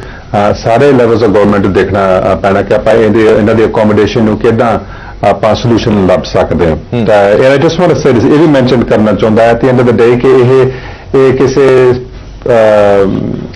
Allegation ਨਹੀਂ ਜਾਂ ਐਕਿਊਜ਼ੇਸ਼ਨ ਨਹੀਂ, ਰਾਦਰ ਅਗੇਂਸਟ ਆਪਣੇ ਬੱਚਿਆਂ ਦੇ ਇਹ ਕ੍ਰਾਈਮ ਅਤੇ ਪਬਲਿਕ ਸੇਫਟੀ ਦਾ ਇਸ਼ੂ ਹੈ ਤੇ the level different levels of government have a responsibility to attack it as well. ਪਰ ਜਿਹੜੇ ਬੱਚੇ ਕ੍ਰਾਈਮ ਕਮਿਟ ਕਰਦੇ definitely they shouldn't be in the country, but at the same time as well ਸਾਨੂੰ ਇੱਕ ਵਧੀਆ conditions, safe conditions ਸਾਨੂੰ create ਕਰਨੇ ਚਾਹੀਦੇ ਆ ਬੱਚਿਆਂ ਵਾਸਤੇ। ਜੀ ਬਿਲਕੁਲ। ਇੱਕ ਆਖਰੀ ਸਵਾਲ ਡੱਲਾ ਸਾਹਿਬ ਤੁਹਾਡੇ ਤੋਂ, ਫਿਰ ਮੈਂ ਸੰਧੂ ਸਾਹਿਬ ਤੋਂ ਵੀ ਜਾਣਦਾ ਰਿਐਕਸ਼ਨ ਲਾਂਗਾ। ਇਹ ਸਾਰੇ ਪ੍ਰਤੀਕਰਮ ਦਾ ਜਿਹੜਾ ਵੀ ਘਟਨਾਕ੍ਰਮ ਹੋਏ ਨੇ, ਵਿਦਿਆਰਥੀ ਜਿਹੜੇ ਜਾਣਾ ਚਾਹੁੰਦੇ ਨੇ ਕੈਨੇਡਾ ਤੇ, ਉਹਨਾਂ ਤੇ ਕੋਈ ਅਸਰ ਪਏਗਾ? ਹਰਪ੍ਰੀਤ ਜੀ, ਇਹ ਤਾਂ ਹੁਣ ਗਵਰਨਮੈਂਟ ਦਾ ਇੰਟਰਨਲ ਮੈਟਰ ਆ ਵੀ ਉਹ ਕਿਸ ਤਰ੍ਹਾਂ ਦੇ ਰੂਲਸ ਐਂਡ ਰੈਗੂਲੇਸ਼ਨਸ ਬਣਾਉਂਦੇ ਨੇ। ਪਰ ਜਿਵੇਂ ਸੰਧੂ ਸਾਹਿਬ ਨੇ ਪਹਿਲਾਂ ਇਹ ਗੱਲ ਦੱਸੀ ਹੈ ਕਿ ਇੱਕ ਬੜਾ ਵੱਡਾ ਰੈਵਨਿਊ ਜਨਰੇਟ ਹੁੰਦਾ ਕੈਨੇਡੀਅਨ ਗਵਰਨਮੈਂਟ ਨੂੰ ਇੰਡੀਅਨ ਇੰਟਰਨੈਸ਼ਨਲ ਸਟੂਡੈਂਟ ਵੱਲੋਂ। ਜਦੋਂ ਪਹਿਲੇ 5 ਵੱਡੇ ਰੈਵਨਿਊ ਵਾਲੇ ਬਿਜ਼ਨਸ ਚੱਕੇ ਜਾਣ ਤਾਂ ਇੱਕ ਇੰਟਰਨੈਸ਼ਨਲ ਸਟੂਡੈਂਟ ਵੀ ਵਿੱਚ ਆਉਂਦਾ, ਕਿਉਂਕਿ ਕੇਸ ਦਾ ਸਟੂਡੈਂਟ ਤੇ ਅਸੀਂ ਸਾਡੇ ਪ੍ਰੋਫੈਸ਼ਨ ਵਾਲੇ ਲੋਕ ਤਾਂ ਰਲ ਕੇ ਕੇਸ ਅਪਲਾਈ ਕਰਦੇ ਆ। ਵੀਜ਼ਾ ਤਾਂ ਗਵਰਨਮੈਂਟ ਇਸ਼ੂ ਕਰਦੀ ਆ, ਦੇਣਾ ਜਾਂ ਨਹੀਂ ਦੇਣਾ। ਜੇ ਆਪਾਂ ਜਿਵੇਂ ਹੁਣ ਨਾਨ ਅਟੈਂਡਿੰਗ ਕਾਲਜਿਸ ਦੀ ਗੱਲ ਹੋਈ ਸੀਗੀ, ਉਹ ਕਿੰਨੇ ਕਾਲਜਿਸ ਈਵਨ ਕਿ ਗਵਰਨਮੈਂਟ ਨੂੰ ਪਤਾ ਹੁੰਦਾ, ਵੀਜ਼ਾ ਆਫੀਸਰਸ ਨੂੰ ਵੀ ਪਤਾ ਹੁੰਦਾ ਵੀ ਇਹ ਕਾਲਜ ਸਹੀ ਕਾਲਜ ਨਹੀਂਗਾ। ਜੇ ਉੱਥੋਂ ਦਾ ਵੀ ਵੀਜ਼ਾ ਸਟੈਂਪ ਹੋ ਕੇ ਬੱਚਾ ਪਹੁੰਚਿਆ, ਕਿਉਂਕਿ ਆਫਰ ਲੈਟਰ ਨਾਲ ਜਾਂਦੀ ਆ, ਸਟੂਡੈਂਟ ਦੇ ਕੋਰਸ ਦਾ ਸਾਰਾ system, each and everything, profile ਸਾਰਾ ਬਣ ਕੇ ਜਾਂਦਾ ਜ਼ਿੰਮੇਵਾਰੀ ਤਾਂ ਸਰਕਾਰ ਦੀ ਵੀ ਤਾਂ। ਹਾਂਜੀ, ਤਾਂ ਉਹ ਵਿੱਚ ਕਿਉਂਕਿ ਗਵਰਨਮੈਂਟ ਇਸ਼ੂ ਕਰਦੀ ਆ ਤੁਹਾਨੂੰ ਰਾਹਦਾਰੀ, ਜਾਂ ਤੁਹਾਨੂੰ ਰਾਹ ਉੱਥੇ ਪਹੁੰਚਣ ਦਾ ਗਵਰਨਮੈਂਟ ਦੇ ਵੀਜ਼ੇ ਤੋਂ ਵੱਧ ਇਸ਼ੂ ਹੁੰਦਾ। ਸਿਰਫ ਬੱਚੇ ਦਾ ਕੇਸ ਹੀ ਲੌਂਚ ਕਰਦੇ ਜਾਂ ਬੱਚਾ ਆਪਦੀ ਪ੍ਰੋਫਾਈਲ ਨੂੰ ਰੈਡੀ ਕਰਕੇ ਸਾਡੇ ਤੱਕ ਪਹੁੰਚਦਾ ਕਰਦਾ। ਸੋ ਕਿਤੇ ਨਾ ਕਿਤੇ ਗੱਲ ਤਾਂ ਡਿਮਾਂਡ ਐਂਡ ਸਪਲਾਈ ਦੀ ਹੈ ਵੀ ਜੇ ਗਵਰਨਮੈਂਟ ਨੂੰ ਬਹੁਤ ਜ਼ਿਆਦਾ ਡਿਮਾਂਡ ਸੀ ਜਾਂ ਬਹੁਤ ਲੋੜ ਸੀਗੀ ਤਾਂ ਉਹਨਾਂ ਨੇ ਉੱਥੇ ਬੱਚਿਆਂ ਨੂੰ ਬੁਲਾਇਆ। ਜੇ ਉਹਨਾਂ ਨੇ ਬੁਲਾਇਆ ਤਾਂ ਉਹਨਾਂ ਨੇ ਇਹ ਧਿਆਨ ਰੱਖਿਆ ਕਿ ਅਸੀਂ ਉਹਨਾਂ ਨੂੰ ਉਹਨਾਂ ਅਕਮੋਡੇਟ ਕਰ ਪਾਵਾਂਗੇ। ਜੇ ਉਹ ਅਕਮੋਡੇਸ਼ਨ ਹੁਣ ਜੇ ਉੱਥੇ ਬੱਚੇ ਪਹੁੰਚੇ ਰਹਿਣਾ ਤਾਂ ਹੈ ਉਹਨਾਂ ਨੇ ਕਿਤੇ, ਹੁਣ ਸੜਕਾਂ ਤੇ ਤਾਂ ਸੌ ਨਹੀਂ ਸਕਦੇ -40 ਦੇ ਵਿੱਚ, ਹੁਣ ਕਿਤੇ ਨਾ ਕਿਤੇ ਘਰ ਵੀ ਲੱਭਣਾ ਆ, ਕੰਮ ਵੀ ਲੱਭਣਾ ਆ। ਹੁਣ ਸਾਰਾ ਕੁਝ ਉਹਨਾਂ ਨੂੰ ਰਿਕੁਆਇਰਮੈਂਟਸ ਦੇਖ ਕੇ ਜੇ ਗਵਰਨਮੈਂਟ ਉਹਨਾਂ ਨੂੰ ਸੱਦੇ ਜਾਂ ਜਿਹੜੇ ਕਾਲਜਸ ਈਵਨ ਹਰਾਸਮੈਂਟ ਵੀ ਤਾਂ ਹੀ ਹੁੰਦੀ ਹੈ। ਹਾਂਜੀ, ਜੇ ਕਾਲਜ ਤੁਸੀਂ ਇਹ ਗੱਲ ਕਰਾਂਗੇ ਕਿ ਕੁਝ ਇਹ ਜੋ ਕਾਲਜ ਸੀ ਸਡਬਰੀ ਤੋਂ, ਵਿੰਡਸਰ ਤੋਂ, ਹੋਰ ਆਸੇ-ਪਾਸੇ ਦੇ ਏਰੀਆ ਤੋਂ ਆਪਦੇ ਕੈਂਪਸ ਚੱਕ ਕੇ ਉਹ ਬਰੈਂਪਟਨ ਦੇ ਵਿੱਚ ਲੈ ਆਏ। ਪਹਿਲਾਂ ਬੱਚੇ ਖਿੱਲਰ ਜਾਂਦੇ ਸੀ, ਅਲੱਗ-ਅਲੱਗ ਜਗ੍ਹਾ ਤੇ ਚਲੇ ਜਾਂਦੇ ਸੀ। ਹੁਣ ਜ਼ਿਆਦਾ ਬੱਚੇ ਲਿਆਉਣ ਦੇ ਲਈ ਕਿਉਂਕਿ 3 ਗੁਣਾ ਜ਼ਿਆਦਾ ਫੀਸ ਪੇ ਕਰਨੀ ਪੈਂਦੀ ਆ, ਹਰੇਕ ਕਾਲਜ ਉੱਥੇ ਆਪਦਾ ਕੈਂਪਸ ਲੈ ਕੇ ਆ ਗਿਆ। ਅੱਗੇ ਸਿਰਫ 5-7 ਮੇਨ ਕਾਲਜਸ ਦੇ ਕੈਂਪਸ ਹੁੰਦੇ ਸੀ ਜਿੱਥੇ ਸਟੂਡੈਂਟ ਪੜ੍ਹਦੇ ਸੀ। ਹੁਣ ਸਾਰੇ ਛੋਟੇ-ਮੋਟੇ ਕਾਲਜਸ ਦੇ ਕੈਂਪਸ ਬਰੈਂਪਟਨ ਦੇ ਵਿੱਚ ਆ ਗਏ, ਜਿਹਦੇ ਕਰਕੇ ਇੱਕੋ ਜਗ੍ਹਾ ਤੇ ਰਸ਼ ਪੈ ਗਿਆ। ਠੀਕ ਹੈ ਸੰਧੂ ਸਾਹਿਬ, ਇੱਕ ਆਖਰੀ ਸਟੇਟਮੈਂਟ, ਕੁਝ ਸਮਝਣਾ, ਸਿੱਖਣਾ ਤੇ ਨਸੀਹਤ ਲੈਣ ਦੀ ਜ਼ਰੂਰਤ ਹੈ ਇਸ ਪੂਰੇ। ਬਿਲਕੁਲ ਜੀ, ਹਰ ਘਟਨਾ ਤੋਂ ਨਸੀਹਤ ਲੈਣੀ ਚਾਹੀਦੀ ਹੈ, ਲੈਸਨ ਲੈਣਾ ਚਾਹੀਦਾ। ਮੇਰੀ ਸਭ ਤੋਂ ਪਹਿਲਾਂ ਤਾਂ ਬੇਨਤੀ ਹੈ ਕਿ ਜਿਹੜੇ ਸਾਡੇ ਵਿਦੇਸ਼ੀ ਵੀਰ ਨੇ ਉਹ ਇਹਨਾਂ ਬੱਚਿਆਂ ਦੇ ਪੈਨਿਕ ਨਾ ਕ੍ਰੀਏਟ ਕਰੀਏ, ਆਪਾਂ ਇਹਨਾਂ ਸਿਰ ਤੇ ਹੱਥ ਰੱਖੋ। ਜਿਹੜੇ ਬੱਚੇ ਮਿਹਨਤ ਕਰ ਰਹੇ ਨੇ ਉਹਨਾਂ ਵਿੱਚ ਅੱਜਕੱਲ ਪੈਨਿਕ ਹੈ, ਡਰ ਦਾ ਮਾਹੌਲ ਬਣ ਰਿਹਾ ਹੈ, ਹਰ ਉਹ ਚਰਚਾ ਹੋ ਰਹੀ ਹੈ। ਔਰ ਦੂਸਰਾ ਹੈ ਕਿ ਜਿਹੜੇ ਕਾਲਜ ਇਸ ਤਰ੍ਹਾਂ ਦੀ ਕਾਰਵਾਈ ਵਿੱਚ ਸ਼ਾਮਲ ਹੈਗੇ ਨੇ ਉਹ ਬਲੈਕਲਿਸਟ ਕਰਨ ਵਾਸਤੇ ਸਾਡੇ ਐਮਪੀਜ਼ ਔਰ ਬਾਕੀ ਲੋਕ ਸਰਕਾਰ ਤੇ ਦਬਾਅ ਪਾਉਣ, ਉਹ ਬਲੈਕਲਿਸਟ ਕੀਤੇ ਜਾਣ, ਸਮੱਸਿਆ ਦਾ ਆਪਣੇ ਆਪ ਹੱਲ ਹੋ ਜਾਏਗਾ। ਬਸ ਮੇਰੀ ਇੰਨੀ ਬੇਨਤੀ ਹੈ ਕਿ ਅਸੀਂ ਇਸ ਸਿਚੁਏਸ਼ਨ ਨੂੰ ਲੈ ਕੇ ਪੂਰੇ ਸਟੂਡੈਂਟ ਕਮਿਊਨਿਟੀ ਤੇ, ਪੰਜਾਬੀ ਸਟੂਡੈਂਟ ਕਮਿਊਨਿਟੀ ਤੇ ਕੋਈ ਸਟਿਗਮਾ ਨਾ ਲਗਾਈਏ। ਠੀਕ ਹੈ, ਬਹੁਤ-ਬਹੁਤ ਧੰਨਵਾਦ ਸਾਰੇ ਮਹਿਮਾਨਾਂ ਦਾ ਇਸ ਪੂਰੀ ਵਿਚਾਰ ਚਰਚਾ ਦੇ ਲਈ। ਗੁਰਪ੍ਰੀਤ ਸਿੰਘ ਢਿੱਲੋਂ ਸਾਹਿਬ ਤੁਹਾਡਾ ਵੀ ਬਹੁਤ-ਬਹੁਤ ਧੰਨਵਾਦ। ਜਸਪ੍ਰੀਤ ਸਿੰਘ ਤੁਹਾਡਾ ਵੀ ਬਹੁਤ ਧੰਨਵਾਦ ਇਸ ਪੂਰੇ ਮਸਲੇ ਦੇ ਆਪਣੇ ਵਿਚਾਰ ਰੱਖਣ ਦੇ ਲਈ। ਸੋ ਵੱਡੀ ਗੱਲ ਇਹ ਹੈ ਕਿ ਆਟੇ ਨਾਲ ਘੁਣੋਂ ਵੀ ਪਿਸਿਆ ਜਾਂਦਾ ਹੈ। ਅਜਿਹੀਆਂ ਉਦਾਹਰਨਾਂ ਸੁਣਨ ਨੂੰ ਮਿਲਦੀਆਂ ਨੇ, ਪਰ ਅਜਿਹੀ ਉਦਾਹਰਨਾਂ ਇੱਥੇ ਸੈੱਟ ਨਹੀਂ ਹੋਣੀਆਂ ਚਾਹੀਦੀਆਂ, ਕਿਉਂਕਿ ਇੱਕ ਵਿਦਿਆਰਥੀ ਜਿਸ ਨੂੰ ਗਹਿਣੇ ਰੱਖ ਕੇ, ਕਿੱਲੇ ਗਹਿਣੇ ਰੱਖੇ ਹੁੰਦੇ ਨੇ, ਮਾਂ-ਬਾਪ ਨੇ ਆਪਣਾ ਸਾਰਾ ਕੁਝ ਦਾਅ ਤੇ ਲਾ ਕੇ ਬੱਚੇ ਨੂੰ ਬਾਹਰ ਭੇਜਿਆ ਜਾਂਦਾ, ਤੇ ਜਦੋਂ ਖਬਰ ਇਹ ਆ ਜਾਏ ਕਿ ਬੱਚਾ ਡਿਪੋਰਟ ਹੋ ਰਿਹਾ ਜਾਂ ਬੱਚੇ ਨੂੰ ਕੋਈ ਤੰਗੀ ਪਰੇਸ਼ਾਨੀ ਆ ਰਹੀ ਹੈ ਤਾਂ ਉਹਨਾਂ ਮਾਪਿਆਂ ਤੇ ਕੀ ਗੁਜ਼ਰਦੀ ਹੈ ਸ਼ਾਇਦ ਤੁਸੀਂ ਤੇ ਮੈਂ ਸਮਝ ਨਹੀਂ ਸਕਦੇ। ਇਸ ਲਈ ਉਹਨਾਂ ਬੱਚਿਆਂ ਨੂੰ ਵੀ ਸਮਝਣਾ ਬੜਾ ਜ਼ਰੂਰੀ ਹੈ ਕਿ ਕਿਹਨਾਂ ਹਾਲਾਤਾਂ ਦੇ ਵਿੱਚ ਤੁਸੀਂ ਇੱਥੇ ਆਏ ਹੋ ਔਰ ਜੈਸਾ ਦੇਸ਼ ਵੈਸਾ ਭੇਸ ਬਣਾਉਣਾ ਬੜਾ ਜ਼ਰੂਰੀ ਹੈ। ਦੇਸ਼ ਦੁਨੀਆ ਦੀ ਬਾਕੀ ਖਬਰਾਂ ਲਈ ਬਣੇ ਰਹੋ PTC ਨਿਊਜ਼ ਨਾਲ। ਧੰਨਵਾਦ।